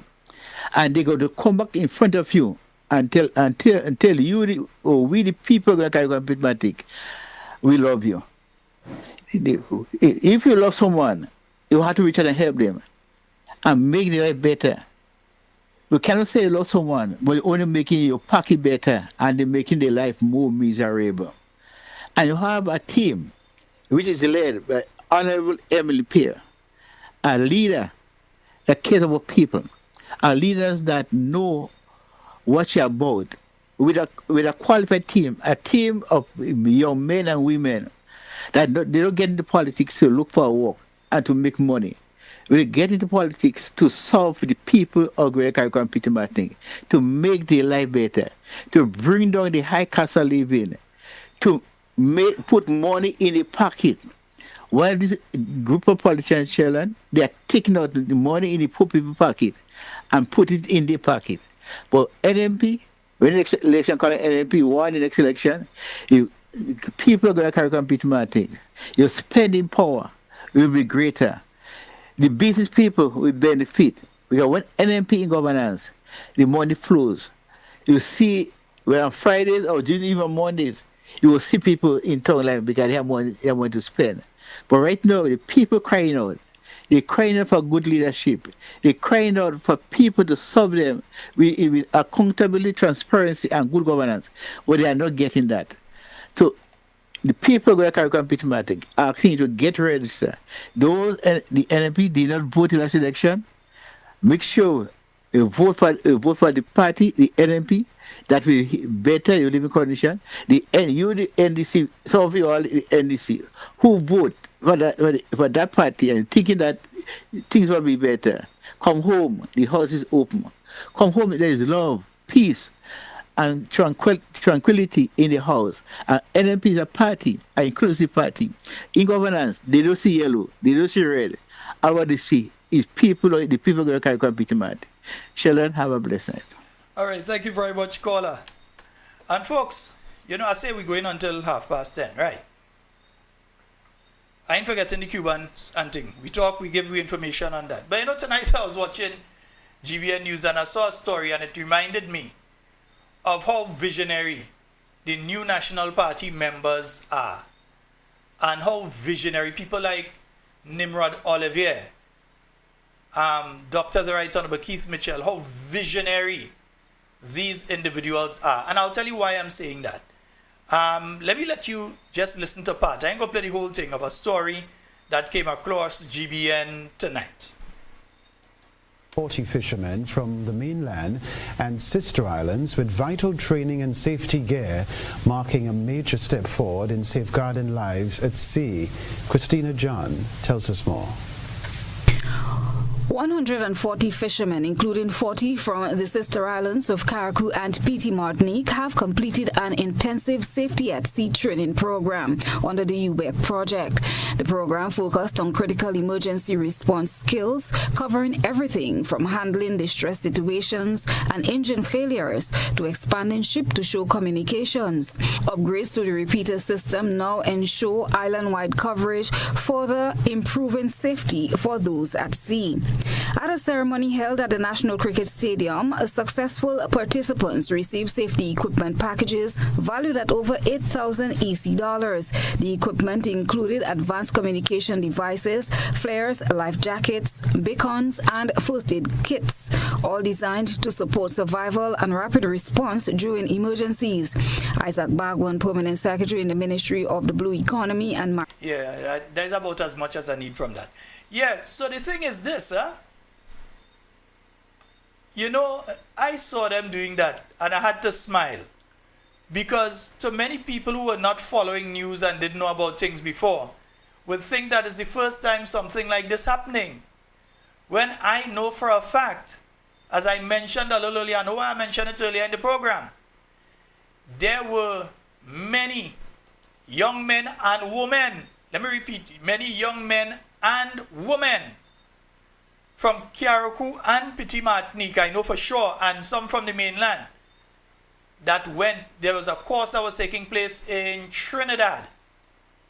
Kindra Matthew Stewart, Senator the Honorable Norland Cox, and the cabinet of the new National Party used to ensure that these young men and young women got the opportunity to go and do that training course and come back up to Grenada. So they will give you the impression that there's something new, because people may not know, and they may say something new, and look, oh, you see my party doing thing, they're helping fishermen and that kind of thing.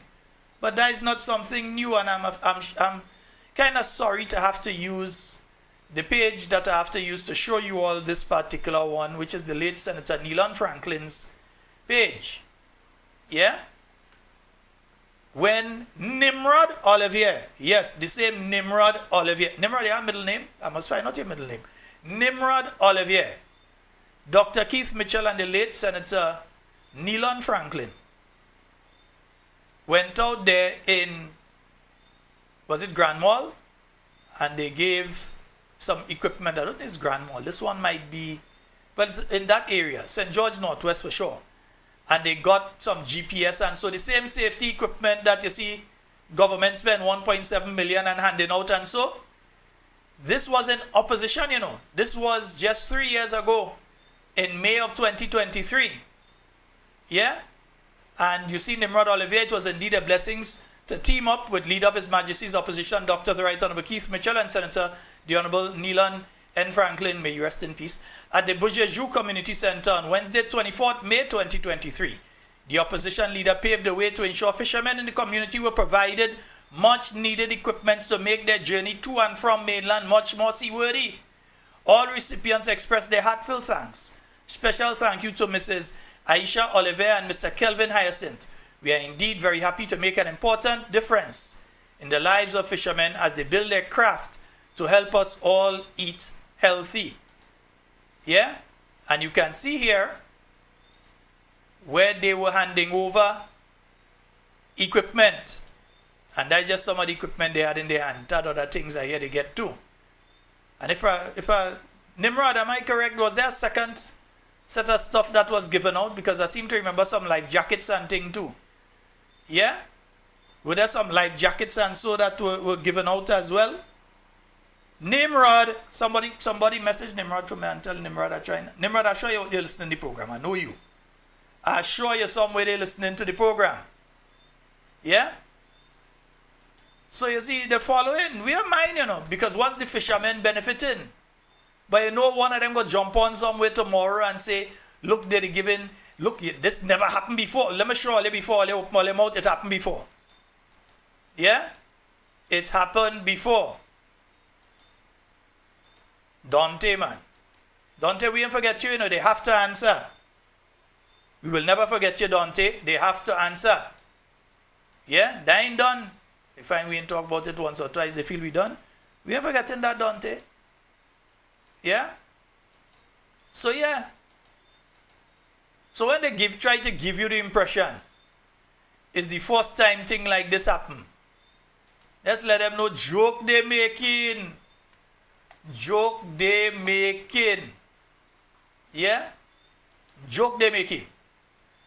And before I end tonight's program, there's one more issue I want to raise. I have enough time? Yes, I have enough time.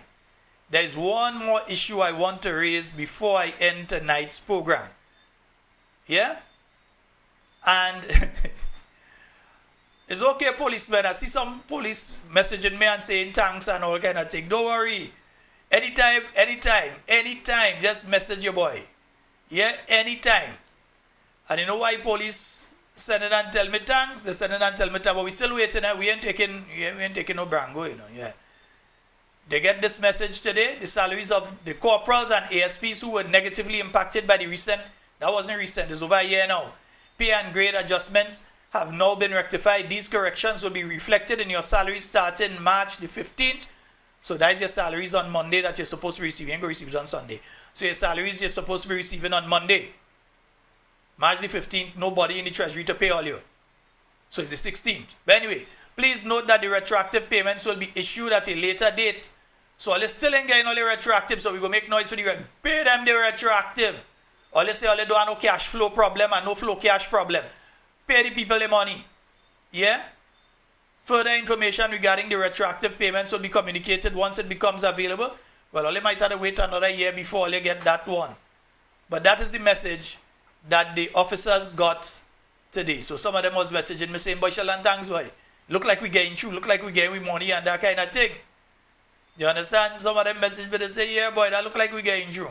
So let me see what happens on Monday. But I want to read something else that I saw floating around today as regards the police.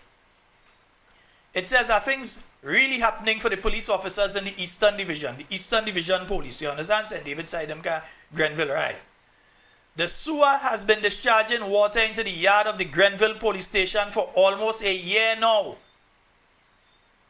So since last year, raw sewage has been flowing into the yard of the Grenville police station.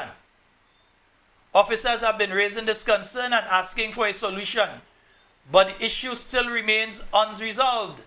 Civilians visiting the station have also been complaining as they are forced to navigate through the water, through the mess water, the sewage. So in other words, the sewage overflowing into the yard of the station and people coming out to walk through that. Yeah? And the officers have to work in that. So they have to smell it, they have to work in it, they have to pass through it over a year now. But all they care about police, isn't it? All they care about optics. Because if you care about police, you wouldn't put the headquarters where it is. Nonsense. And the police officers, they know it's nonsense too. But you give them a place, where they go say no. Adding to that challenge, there is currently only one transport vehicle available to service the entire Eastern Division covering Grenville, St. David, Hermitage, and Birch. All you have to be joking. Officers, all you ain't serious to that one, man. I ain't feel all you talking the truth there. What do you mean one vehicle for the whole Eastern Division? So folks, all you hear what I'm saying here? That was tell all you I couldn't finish at 10. We had to continue. The police on the eastern side of our island have one transport. So the one transport had to work for Grenville, St. David, Hermitage, and Birch Grove. Yeah? And one driver had to drive for all these areas. Tell me if that making sense to you all. They went and they get 15 vehicles for the parliamentarians to go and sell saltfish. Because that is where some doing. Some going after saltfish and some selling saltfish. I know what I'm saying. Them children go on and sleep already. Some going after saltfish and some selling saltfish. Others have it doing all kind of nonsense. So they get 15 vehicles for them to do that. But the Eastern Division of the police have one vehicle that had to work Hermitage, had to work Birch Grove, had to work Grenville, and still have to come back and work for St. David. One vehicle with one driver. Yeah? The officer in charge reportedly told his staff that he is happy they are sleeping in the condemned station, but warned that if anything happens, he won't be responsible. Madness. It is high time that the relevant authorities step in to ensure the safety, dignity, and support of the officers who tirelessly serve the community. All you hear nonsense. While vans selling saltfish, police in St. David and Hermitage and Grenville and St. David can't get a transport to go and answer when somebody call and say, somebody trying to kill me here, come now. Look, a man breaking into somebody's place, come now. Yeah? They can't get that. But all you could have van to go and sell saltfish and pig snout and cheese. Yeah? Yeah, there's the water. No, this is the Grenville, by the Grenville police station. This is the sewage water, the water coming up from the sewage, if you think we were just talking. This is it coming up from there, going into the Grenville police station. And this is what for close to a year now, the police in Grenville have had to deal with. Yeah? This is what they've had to deal with. Is that fear?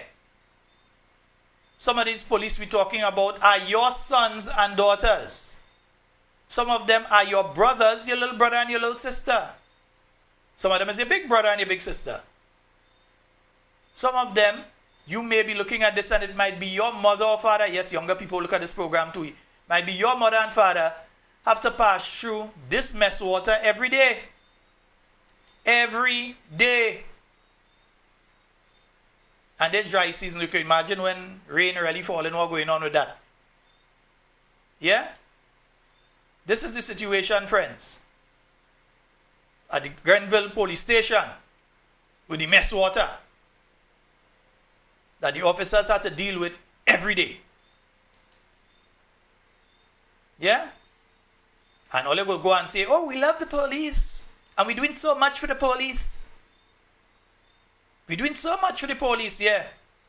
Well, they must go and take a swim in that. That's all they must do. Go and take a swim in it.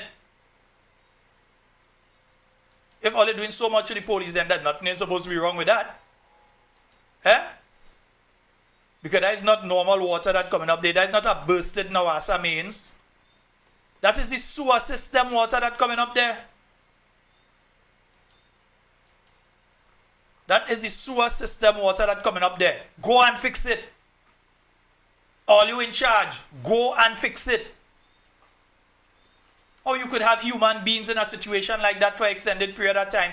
Go and fix it. And even if you move the police from there to another location, human beings still passing in that area, go and fix it. It's a good thing all you winning no seat nowhere anyhow, especially in St. Andrew. That's why all you care about the police officers up there. And all you care about the people up there. Because you know all you winning no seat up there. None. Zero for all you. And all you could clock it. Zero for all you up there. Enjoy selling saltfish in the van while all you still could. Enjoy it.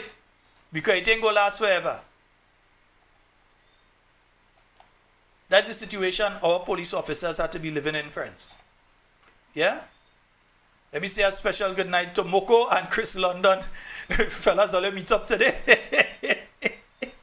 And I put all your picture up and all you lucky.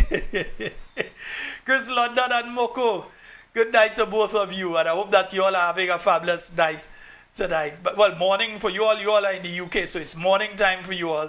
I hope that you all are having a fabulous morning this morning. And if you're not listening now, I know you're going to listen as soon as you wake up. So I'm saying have a fabulous one tonight. Folks, yeah? Let me see what I say here. Anything? Yeah, go and fix it. go and fix the thing. Yeah, they turn soil in Tantine, Old Trafford. Yeah, they just turning soil right now. Listen, if an NBC minister opening a tin of corned beef right now, they calling GIS, you know. If they open a tin of corned beef that are called GIS, we are now about to open one of those very expensive tins of corned beef. And we now have the keys. And we like to show you how we open the tin of corned beef. And we are opening this tin of corned beef to show that we are in solidarity with the people of Grenada who cannot afford the corned beef like we could afford it because we salary is 15,000. But we open it for we and for you. I mean, you ain't getting none to eat. We go eat all for yourself. But we showing you we open it in our corned beef. Anything they open right now, they go in and call camera. They open all kind of thing. They turn in sod for all kind of thing. All kind of thing. The same people who are about to say they go in and turn sod for a health facility for 3 years didn't know the importance of signing an agreement so that you could have locked down having certain doctors with specialities here in Grenada to provide services for you, the Grenadian people. At any point in time, even now, Cuba could send an Air Cubana in the morning and tell all the people pack up and leave. Where would Grenada be at that point in time? So we expect that our government should be going out there and either negotiating to keep the Cubans here or trying to find alternatives. But we expect that if you're doing A or B, that you speak to us, the Grenadian people, like if we are big people, like if we have understanding and intelligence, that you speak to us and say, hey, we are facing this and therefore we are doing this. Don't try and bamboozle her like the idiot that was on the press conference. Yes, the Minister of Legal Affairs is an idiot. The idiot that was on the press conference yesterday feels she fooling Grenadians. We see straight through it. We know what you all are doing. We understand what you all are doing. And we don't expect better from you all, you know, because we know that all you all could give is what you're giving. Because you all can't do better than that. We know you're incompetent. Which is why when the time comes, as it will soon come, we are going to make sure to vote all you out. All you. Every man, Jack and his brother. All of you have to go. We cannot contaminate our parliament with any of you remaining there. All had to go. Every man, Jack. I ain't saying I like this one and that one. All have to go. All are incompetent. Stop contaminating with parliament. We need a clean, sanitized parliament. Every one of them has to go. And when they go, I hope they understand. That is the end of their political career. There will be great weeping and wailing and gnashing of teeth. While on the side of the new National Party, there will be great celebration. But there will only be real celebration if we do the work. If we canvass the list. If we ensure that we register who we have to register. Because you're hearing figures. At the time of that interview with the supervisor of election, you had 670, I think was the figure he gave. 670 new people registered for the year so far. We are in March, eh? We are in March. That was the first week of March. And you had 670 new registrants onto the list. As NNPites, we must ask ourselves a very important question. How much of them we register? And if you don't like the answer that you are giving to yourself quietly in your quiet time right now, or when you lie down tonight and you put your head on the pillow, if you don't like the answer to that question, we have to do something about it. Because if it has 670 register, I want an NP register 600. The 70 could be people that walk in on their own. But can you truthfully say, and you don't have to type it, you don't have to tell me nothing in the chat or anything, internalize it. You think for yourself. 670 people for this year alone, much less the much thousand between election and December the 31st. Ask yourself, did my village group, did my constituency group, how many people out of that did we register? How many people did your particular polling division group register for the year thus far?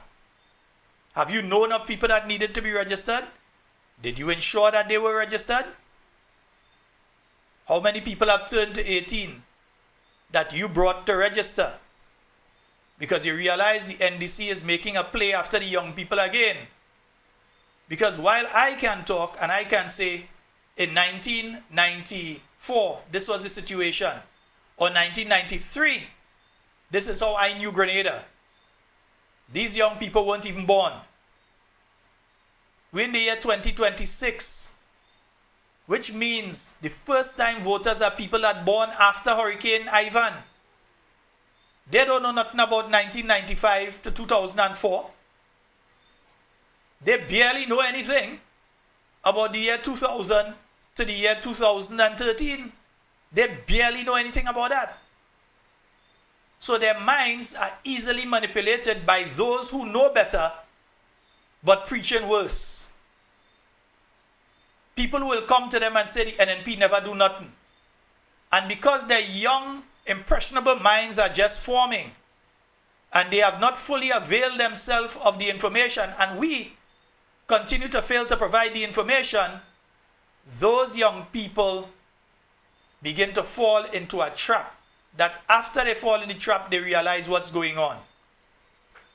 So like where you're here today, we'll talk about it tomorrow, that all the wardens going home at the end of next month, I think it is, or the end of May. Oh yeah, all the wardens, I think they were told that this morning, all the wardens going home, the traffic wardens. That is the information I pick up. I just say what I pick up, that all the traffic wardens going home. They were told so this morning at a meeting. So I'll find out some more, and then tomorrow night we'll delve into it more, because more unemployment are they trying to create. But we know the Minister of Legal Affairs, Claudette, always had a problem with the traffic wardens. Remember, she had it in court saying that they were not legal and all this kind of thing. Yes, the same Claudette. Had the government in court challenging the traffic warden, saying no, it was a government that came in that had it in for them from the beginning. So they hold on. And now they're looking to get rid of them. When you see all these things going on, folks, you know what to do. The time, every day is a day closer to election. The time is getting closer. We need to ensure that all of us, we have our household ready, we have our polling division ready, we have our village ready, we have our constituency ready, because Grenada is ready. And the time is now. Don't wait on anything else. The time is now. Stop waiting. The time to work is now. Teacher Lisa, number 15, has come in to show that 15 is more than 10. And they go learn a lesson election day. The first if I feel like going up the election night, first constituency to come in. I want to be in St. Andrew. I don't care nobody say. If only have to bring me in a wheelchair, bring me. St. Andrew Northwest is where I want to be election night. Dancing on some people political grave right there. Folks, that's all the time we have for tonight. It's been wonderful being here with you. In everything you say and do it safe and secure. I want to be speaking to you, with you, and not about you. Love each and every one of you. Again, this is Talking Points. My name is Shalon Scott. We'll be back tomorrow night with more talking points for you. Folks, don't forget to make your donations. Yeah, I hear from some people yet. Watch, we have things to do. Well, let's see how the camera thing looking nice and clean tonight and all kind of thing. Yeah, because people set up and we do what we could do. We have one or two, realize the audio coming across clear and thing. Yes, because we had to get cables. We do it thing and them. So those of you that can, again, those of you that can, we do expect from those of you that can't. Those of you that can, help out the situation. All right? Folks, as I said, that's all the time we have for tonight. We'll be back tomorrow night at 8. Hopefully, if they don't interfere with my system again. We'll be back at 8 tomorrow with more talking points for you. I am out. Are you ready to take your brand to the next level? Look no further than the Chameleon Design Studios, the creative powerhouse behind Key Central and dozens of standout brands across Grenada and beyond. From web designs, animations, and motion graphics to custom video productions, we bring your visions to life with unmatched efficiency and professionalism. Need a logo? Logo design starts at just $1,500. And our starter pack includes brochures, call cards, and letterheads. Whether you're launching a new business, revamping your identity, or telling your story visually, Chameleon Design Studios is the new face of designs. Call us now at 1473-422-8601 or scan that QR code. Follow us on Instagram at chameleon_473. Let's communicate. Call us today. P&G Enterprise invites you to a fun-filled Easter egg hunt on Saturday, March 28, 2026 at Aubrey's Supermarket, Westerhall Point Gap, starting time 12 noon. Kids will love the exciting egg hunt, games, musical chairs, face painting, and sweet treats, plus the chance to find golden eggs with cash prizes inside. The egg hunt is just $10, so bring the entire family out for an afternoon of kids fun, laughter, and Easter excitement. For more information, call 473-406-1322, 473-449-0369. It's the Easter egg hunt on Saturday, March 28, 2026 at Aubrey's Supermarket, Westerhall Point Gap, 12 noon. Be there.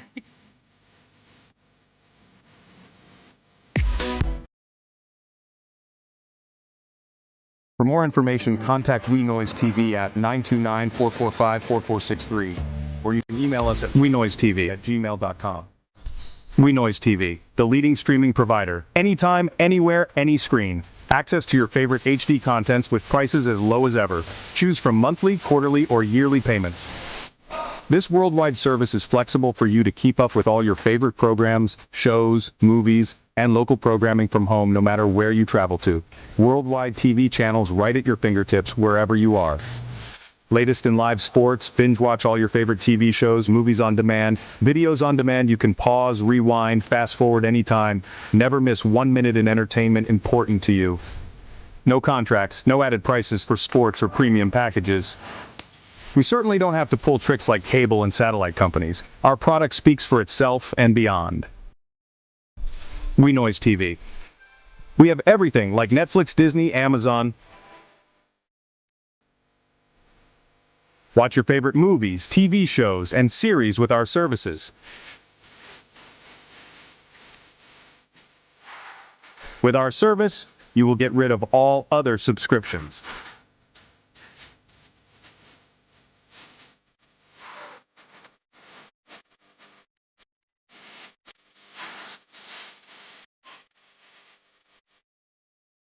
For more information, contact We Noise TV at 929-445-4463, or you can email us at wenoisetv@gmail.com.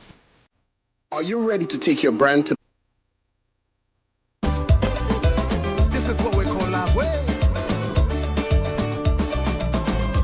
I remember when I was young, love and music was something I yearned. Needless me to say, that was the music of the day. I used to play a nice melody in G, but that was the sweetest thing for me. And when the song of the banjo hit the air, that was all the people want to hear. Listen to the sound of the banjo. An emulation of Deepwood Moses, played by God. Move your feet, move your waist, sweet, sweet music in the place. You can't stand up like a yo-yo. You got to let your body go. Take a grind, take a wine. Don't waste this precious time. What will happen tomorrow? None of us don't really know.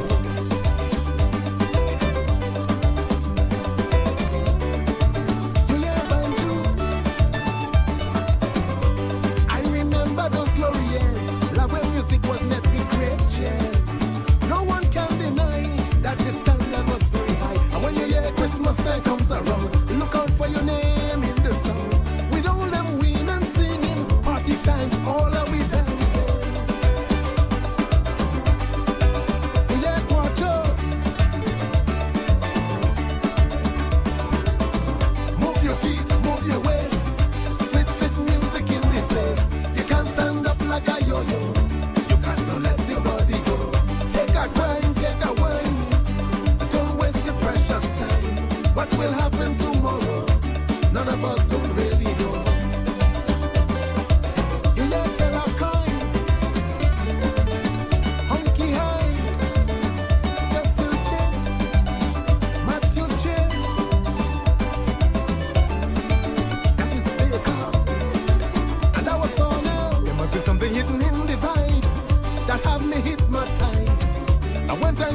very such. I want to caution my approach. Names like Moses, Killing Charles, Champion, so much to mention. These men kept the culture and pass it on to us with pleasure.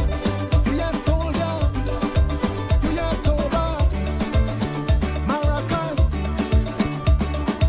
There must be something catchy in the song that have me singing along. I feel like I'm out of control.